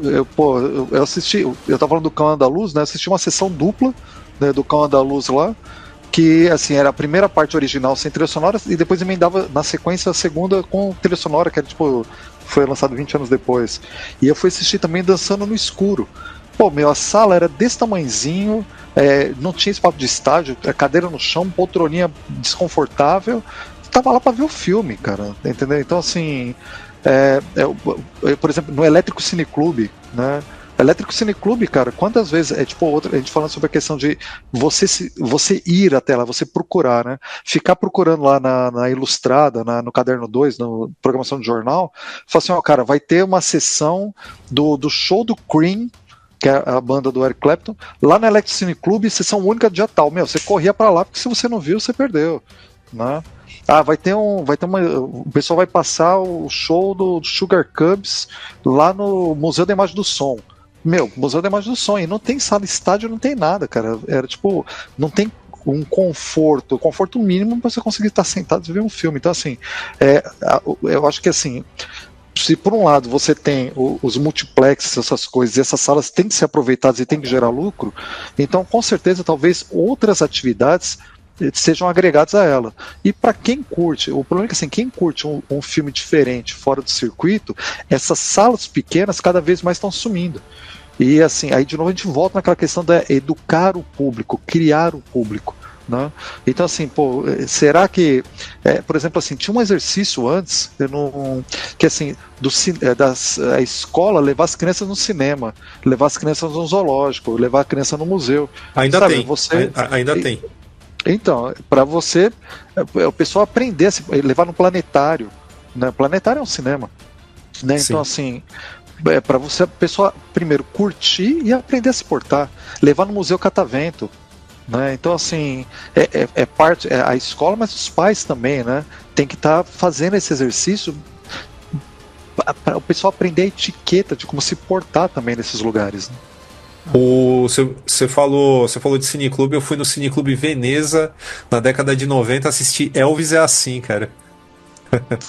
Então, ele traz memórias, né, cara? Sim, isso aí constrói sim. memórias. Mas assim, é só para quem de repente não tem IMAX em casa, assim, vamos separar, porque do jeito que você falou, parece que a sala VIP que tem garçom, que é assento-leito, é a IMAX, e na verdade não é, né? A sala IMAX, ela é uma tela assim, diferenciada, mais larga, mais alta, e as cadeiras elas são um padrão da rede.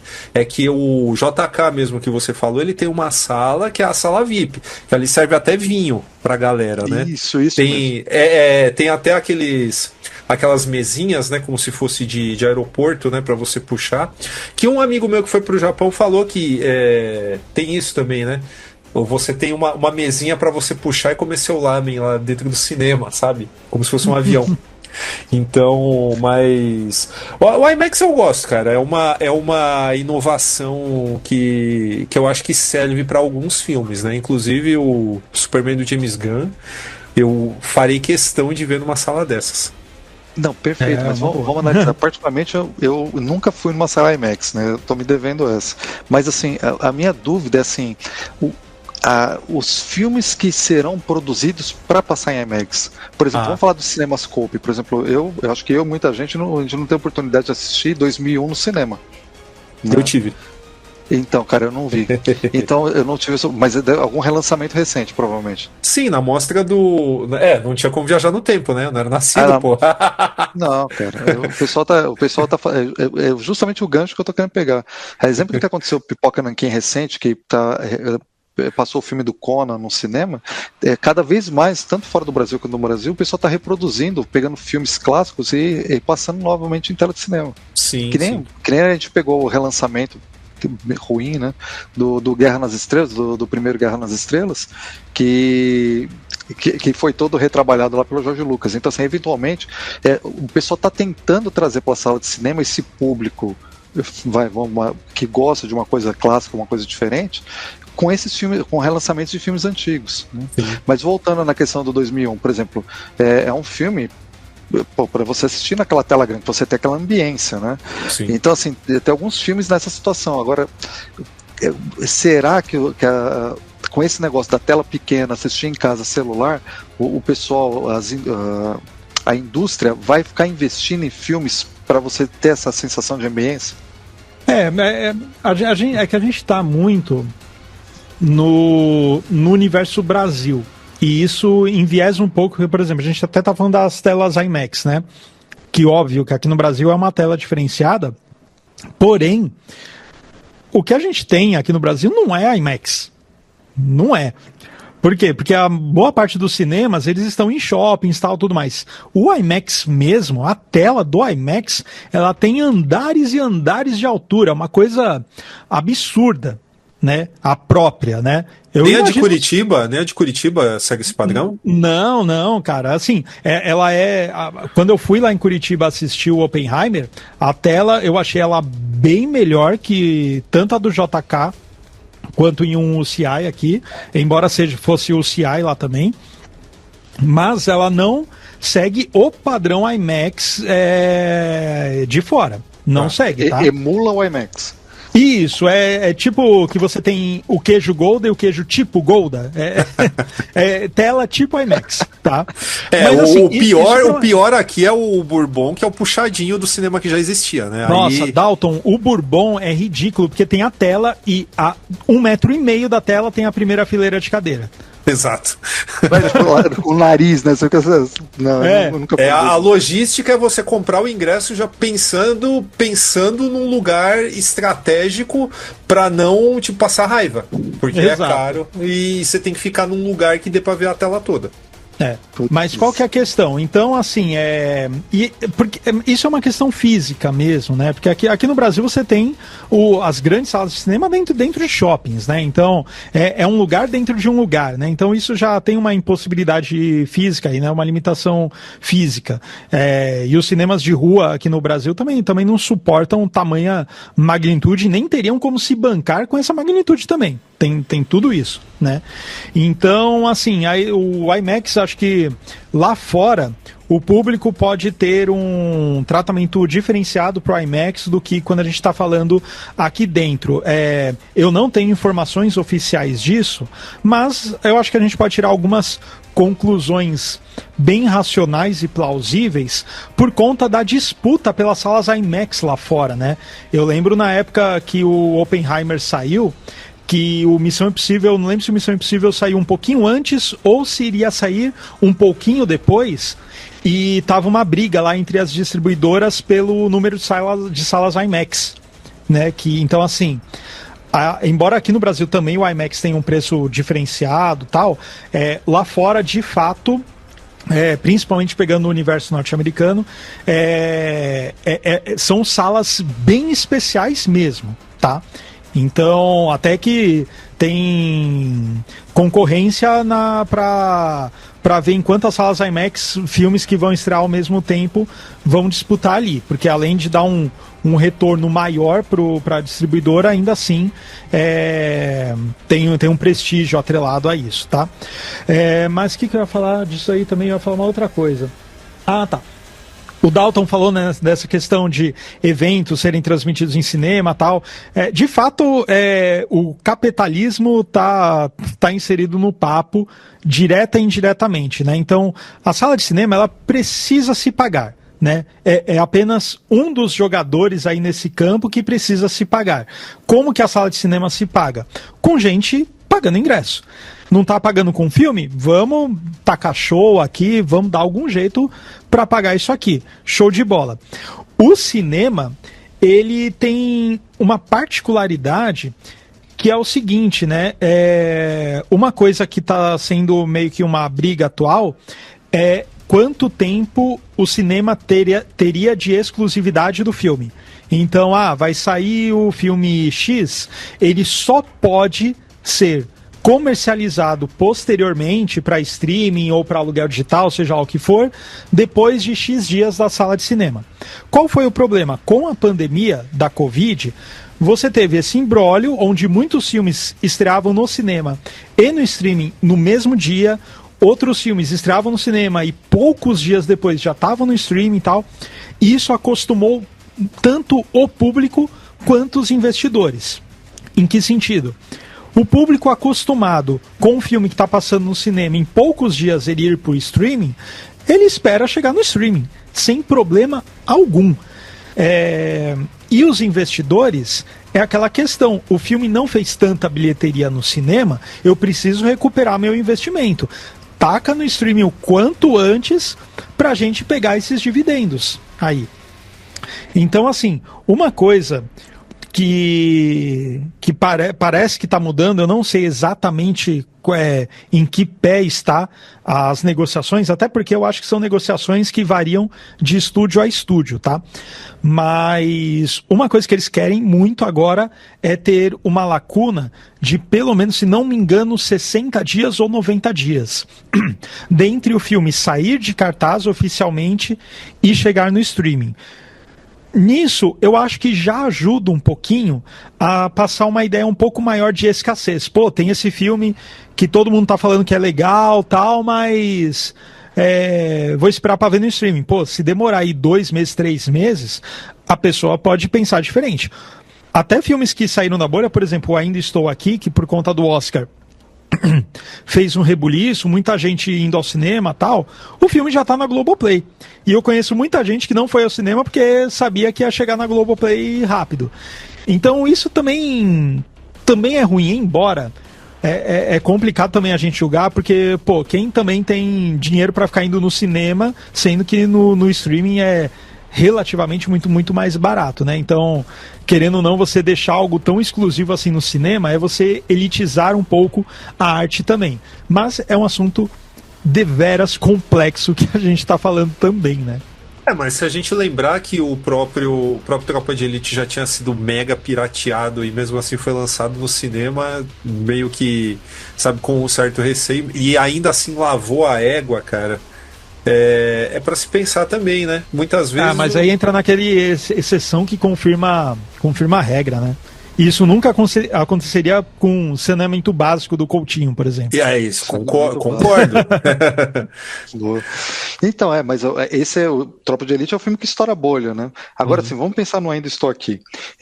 O Ainda Estou Aqui, eu não assisti ainda, mas eu imagino que, assim, é um filme que, com todo respeito à cinematografia da coisa, mas assim, é um filme que, se você assistir em casa, você não vai ter a sensação que você está perdendo em relação à qualidade de som, ambiência, seja lá o que for. Mas assim, é um tipo de linguagem que, se você trouxer esse cinema para dentro de casa, você não vai ter a sensação que eu estou perdendo em qualidade, certo? E por isso, falando de 2001, ou falando do Ben-Hur, falando filmes que, assim, que você tem aquela sensação de landscape, aquela coisa que, pô, parece que o cinema vai contribuir, né? Dalton, desculpa, mas eu tenho que falar o seguinte, cara, eu não concordo muito com o que você tá falando pelo seguinte, tá? Eu vi Ainda Estou Aqui, sabe, eu admirei, embora eu não ache um filme espetacular, eu admirei inúmeros aspectos técnicos desse negócio, e assim, além do filme de efeitos especiais, o filme grandioso, o filme espetáculo, eu acho que a gente tem que levar em consideração que a gente já trouxe isso num outro momento aqui do papo. A entrega que a nossa entrega, a nossa postura para assistir um filme no cinema, ela é outra do que se você visse em casa, né? Deixando de lado aí os perrengues que a gente passa ou potencialmente se preocupa com eles quando a gente vai no cinema, a entrega é outra. Então, eu entendo o que você está falando, mas eu acho que você deveria ver o filme para repensar isso, porque eu vou discordar muito desse negócio. Você não tá perdendo nada se você não vê no cinema. Cara, eu acho que muitos filmes passam essa impressão para uma parcela do público, mas não é verdade. Dependendo o Homem da Terra dá para ver no celular de boa. Isso sim, mas não é o caso aqui. Mas assim, novamente, eu não tô sendo pejorativo. Eu falo assim, nem tô falando assim que seja o meu ponto de vista. Eu tô falando de como um público em geral. O público que fala assim, eu vou esperar para ver no Globoplay, é justamente por causa disso. Isso acontece comigo com o filme da Marvel. Eu falo assim, vou falar que o público geral vê 2001 numa baita tela ou vê em casa, não tem diferença.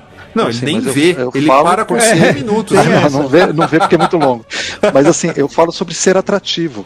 Para criar atrativo, para tirar esse público, eu falo assim, não, cara, esse aqui vale a pena ver diferente. Tá? Sim. Então, mas aí eu acho eu não estou diminuindo isso aqui, longe de mim. Eu tô falando assim, pro público em geral, quando ele vê um artista brasileiro e aquela cara, entendeu? Eu acho que ele não vai sentir que ele tá perdendo. Não tô falando que isso me representa. Mas assim, eu tô tentando traduzir mentalmente o que atrairia esse público para um cinema. Por exemplo, assim, vamos diferente. Quais são as maiores bilheterias que tem hoje em dia aqui do Brasil? Você pegando tudo ou pegando geral, assim, tipo, eu pegando assim, por exemplo, o filme da Marvel, né? O filme da Marvel é uma grande bilheteria. Talvez alguns filmes de terror específico geram muito buzz e geram bilheteria. Então, assim, porque o pessoal sente, entendeu? O que está atraindo o público para o cinema?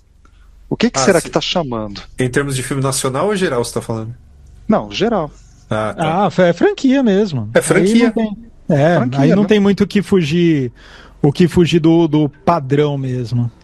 Eu acho que o filme nacional, acho que o último que deu muita bilheteria, acho que foi o Minha Mãe Uma Peça, talvez. Algum do Leandro Hassum, com certeza. Esses caras, eles fazem muita grana, né? Mas falando de filme com respeitabilidade artística geral, assim, sem desmerecer a comédia popular, cara, que eu não gosto, mas eu entendo e acho até legal que exista, entendeu? Mas assim, falando de filme com respeitabilidade artística, com conteúdo, e filme que tem a parte superficial que a pessoa pode pirar, mas também tem a parte que o outro pode elucubrar mais, e existe essa profundidade, o filme permite essas discussões, que é o próprio Tropa de Elite 1 e 2, cai na fala do Wagner Moura, aí, que eu vi outro dia. Não sei nem se ele falou isso recentemente ou se é uma entrevista antiga, mas ele falou o seguinte, cara, falta filme de ação no Brasil, né? É um nicho filme de gênero falta mesmo. Então... Não, e principalmente esse gênero que talvez seja o que conversa melhor com esse público, né? Não estou afirmando, né? Mas dado o sucesso aqui dos filmes do Padilha, a gente pode, sei lá, especular pelo menos a respeito disso, né? Isso é um problema que o cinema nacional não tinha antes, porque antigamente você tinha muito mais filme de gênero do que depois. Sim. Né? E isso é outro podcast, mas eu lembro que em algum programa nosso eu falei disso. Olha só, Dalton, tem um cineasta brasileiro, tinha, né, porque ele já morreu. Ele fez um filme na década de 20, um filme curto, né, de 30 minutos e tal. Cara, o filme era incrível, Dalton.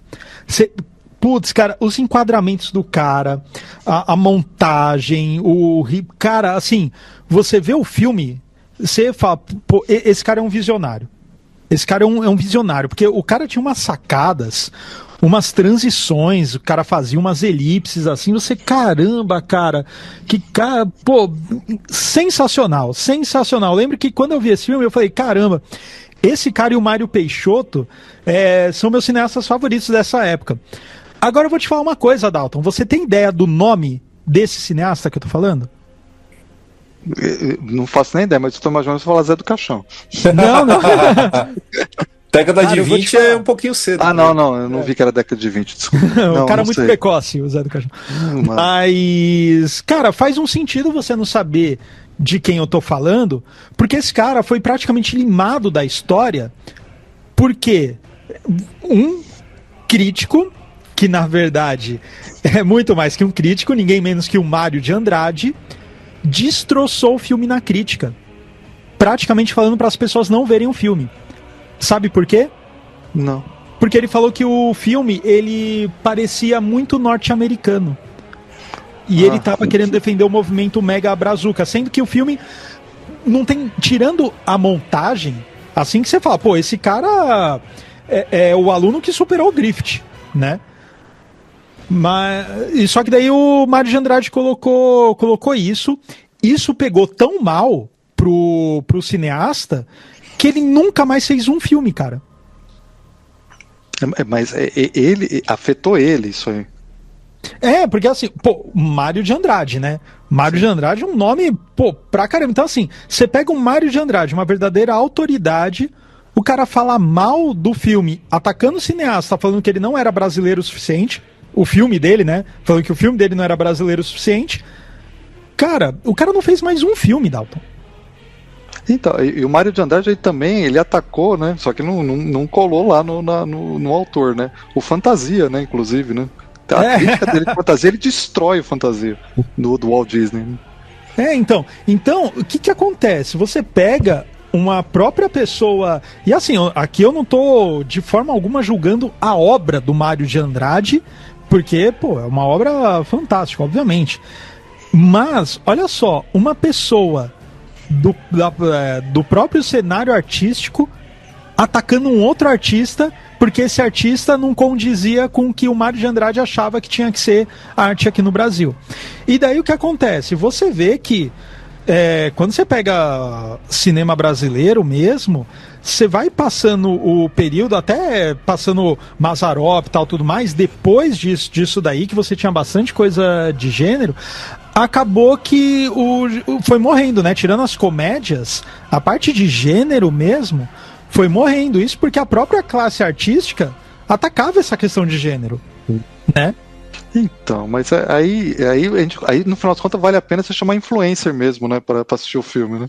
Cara, ó, eu falo até eu sempre coloco essa história quando surge a oportunidade em algum podcast, mas eu não lembro se eu falei isso, Daniel, agora você me lembra que a sua memória é bem melhor que a minha, eu não lembro se eu falei isso online em algum programa, ou se foi só em conversas assim, mas olha só, Dalton, na minha matéria de teoria do cinema, na faculdade, sabe quais filmes eu apresentei?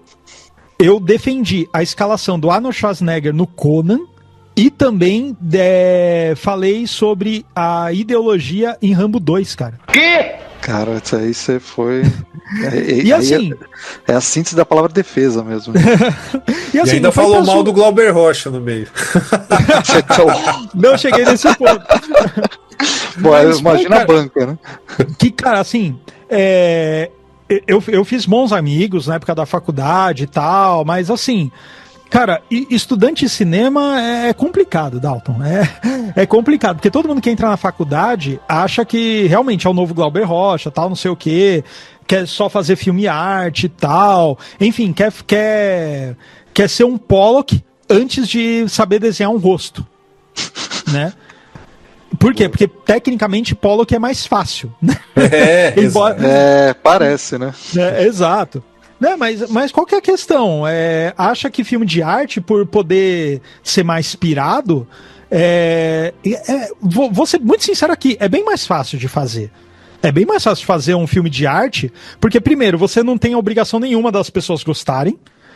Segundo, às vezes a pessoa que não gosta pode achar que não entendeu, ou você induz que ela não entendeu também. Você fala que é autoral, se alguém não gostar, fala, dane-se, eu que quis fazer assim e tal, não sei o quê. Cinema de gênero é muito mais difícil. É muito mais difícil. Porque se você erra alguma coisa, o seu filme vai pro beleléu. Vai pro beleléu. A própria Marvel, que tem a fórmula Marvel, erra a fórmula.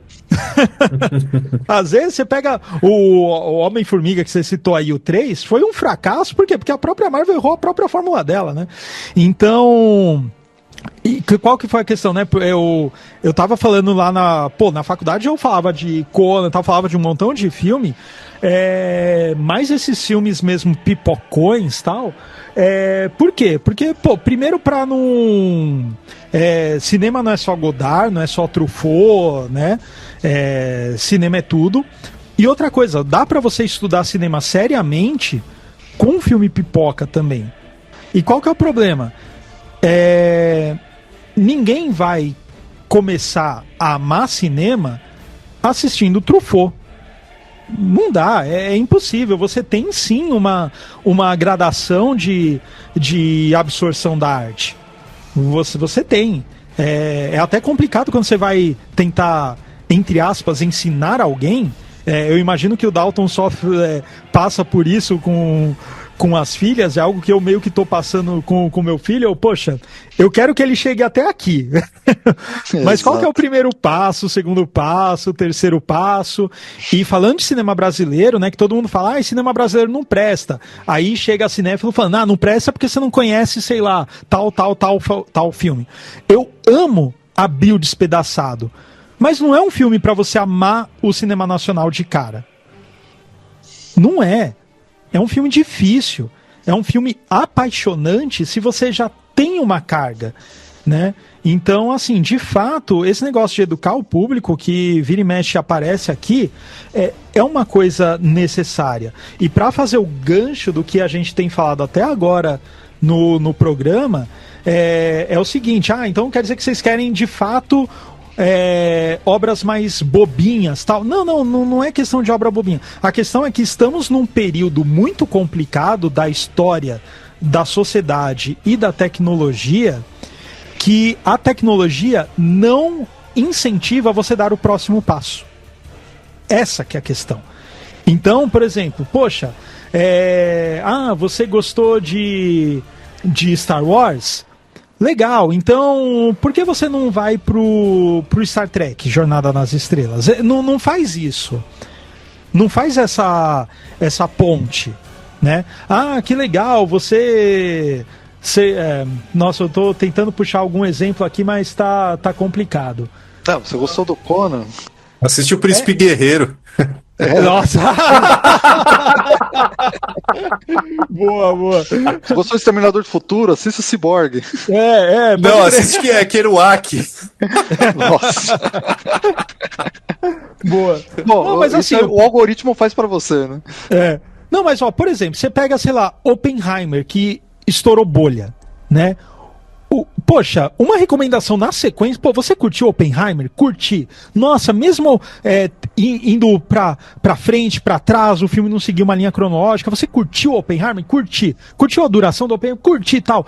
Cara, faz o seguinte, assiste Cidadão Kane, então. Logo na sequência. Sim. Né? Cara, é super plausível e super didático você pensar assim. E eu nem tô colocando aqui Cidadão Kane, não quero fazer Cidadão Kane acima do Oppenheimer, não é essa a questão. Mas Cidadão Kane é um filme mais difícil que Oppenheimer. E Oppenheimer, obviamente, não é fácil. Mas o Cidadão Kane, ele é um degrau a mais, né? Na compreensão do cinema como arte. Para você degustar aquilo, é um degrau a mais que Oppenheimer. Isso é fato, independente da qualidade dos dois filmes. Só que o algoritmo, por assim dizer, ele não incentiva isso. E não só... Porque o algoritmo, o que ele faz? Ele acaba te mostrando alguma coisa, ou que tá no... Não é o termo certo, tá bom, pessoal que tá assistindo, mas acho que é um termo didático. Ele vai te mostrar uma coisa que tá ou no mesmo nível, ou até um nível abaixo. Dificilmente ele vai mostrar algo para você dar um step a mais, né? Para você subir o degrau. Não, ele vai te mostrar algo quase que igual, na verdade. E outro problema, e daí eu encerro um pouco, é a questão que eu não lembro se foi o Dalton que levantou essa bola em algum podcast anterior, ou se foi o convidado lá do... Ai, meu Deus, me fugiu. Mas que ele até falou, né? Poxa, tá difícil ter clássico hoje em dia, porque as pessoas não têm tempo para digerir. E de fato não estão, porque por exemplo, pega um filme da Marvel, assiste o filme da Marvel, como o Dalton falou, a questão da cena pós-créditos. Pô, terminou o filme, aí a pessoa fica até o final dos créditos pra ver uma cena pós-créditos que vai estar falando do futuro, ou seja, você sai do filme pensando não no filme, e sim no que vai acontecer no outro filme, que quando você assistir, o que vai ficar na sua cabeça depois vai ser cenário de discussão, tanto entre você e seus amigos, quanto entre os influenciadores e críticos na internet, vai ser sobre o que vai acontecer no outro filme. E acaba que é um ciclo que não é eudaimônico, né? É um ciclo que não se fecha. E Sim. isso é péssimo para uma obra de arte, né? Pô, não tem mais aquele... É difícil você ter aquele soco no estômago que termina o filme e quando tá passando os créditos, você não fica parado na sala de cinema esperando a cena pós-créditos. Você fica ali, tipo, se recuperando do que você acabou de ver pra levantar e ir embora com aquilo ainda na sua cabeça. E quando você tá em casa é pior ainda, porque mal entram os créditos, a Netflix já minimiza a tela e coloca o outro conteúdo pra você apertar o botão e continuar vendo, né? E aquele negócio, né? Pô, terminou de ver uma obra, a discussão não fica na obra, né? Principalmente quando a gente tá falando de franquia, fica no que vai vir depois, não sei o quê.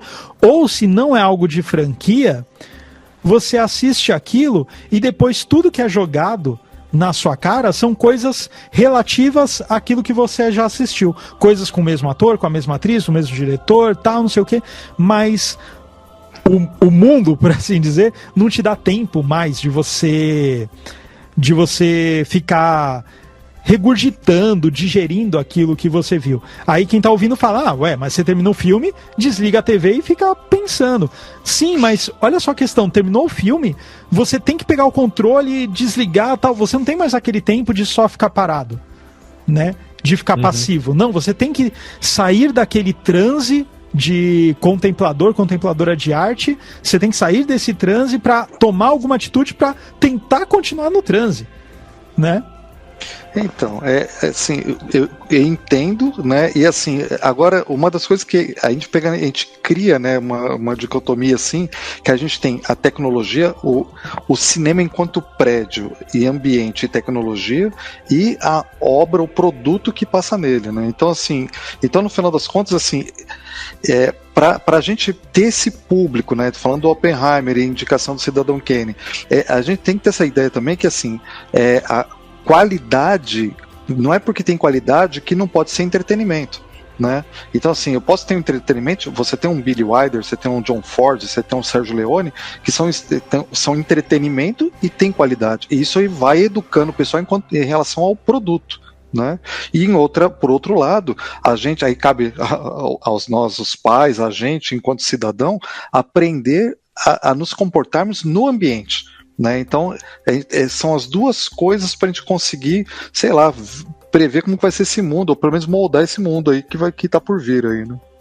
Pois é. Bom, nós aqui viemos para especular, para lamentar, e fizemos tudo isso. Esperamos que o papo tenha sido produtivo. Para nós foi. Esperamos que vocês que estão nos ouvindo até aqui tenham gostado. Agora aí no subir dos créditos, nós nos retiramos aqui. E se você ainda não deu um seguir no nosso podcast, por favor, clica aí no Spotify ou no seu agregador preferido. Se está vendo pelo YouTube também, dá um like, se inscreve no canal. Quer mandar um e-mail para nós com as suas sugestões, com as suas críticas e tal? Claro que você pode usar a caixinha do Spotify, mas se quiser mandar um e-mail, podcast@formiguaelétrica.com.br, a gente lê na próxima leitura de e-mails. A gente se despede aqui. Daniel Fontana, Gustavo Cláudio Rodrigues. Espera só um pouquinho, tô só terminando de ver um Rios aqui, peraí. Pronto, tchau, galera. Agradecendo a presença magnânima, presença fulgurante do grande Dalton Silva. Opa, me despeço aqui com meus drops de anis, longe de qualquer problema e perto de um final feliz. Puta merda. Lembrando que se a Grégora quer, o Gregory Peck. Se a Débora quer, que o Gregory Peck.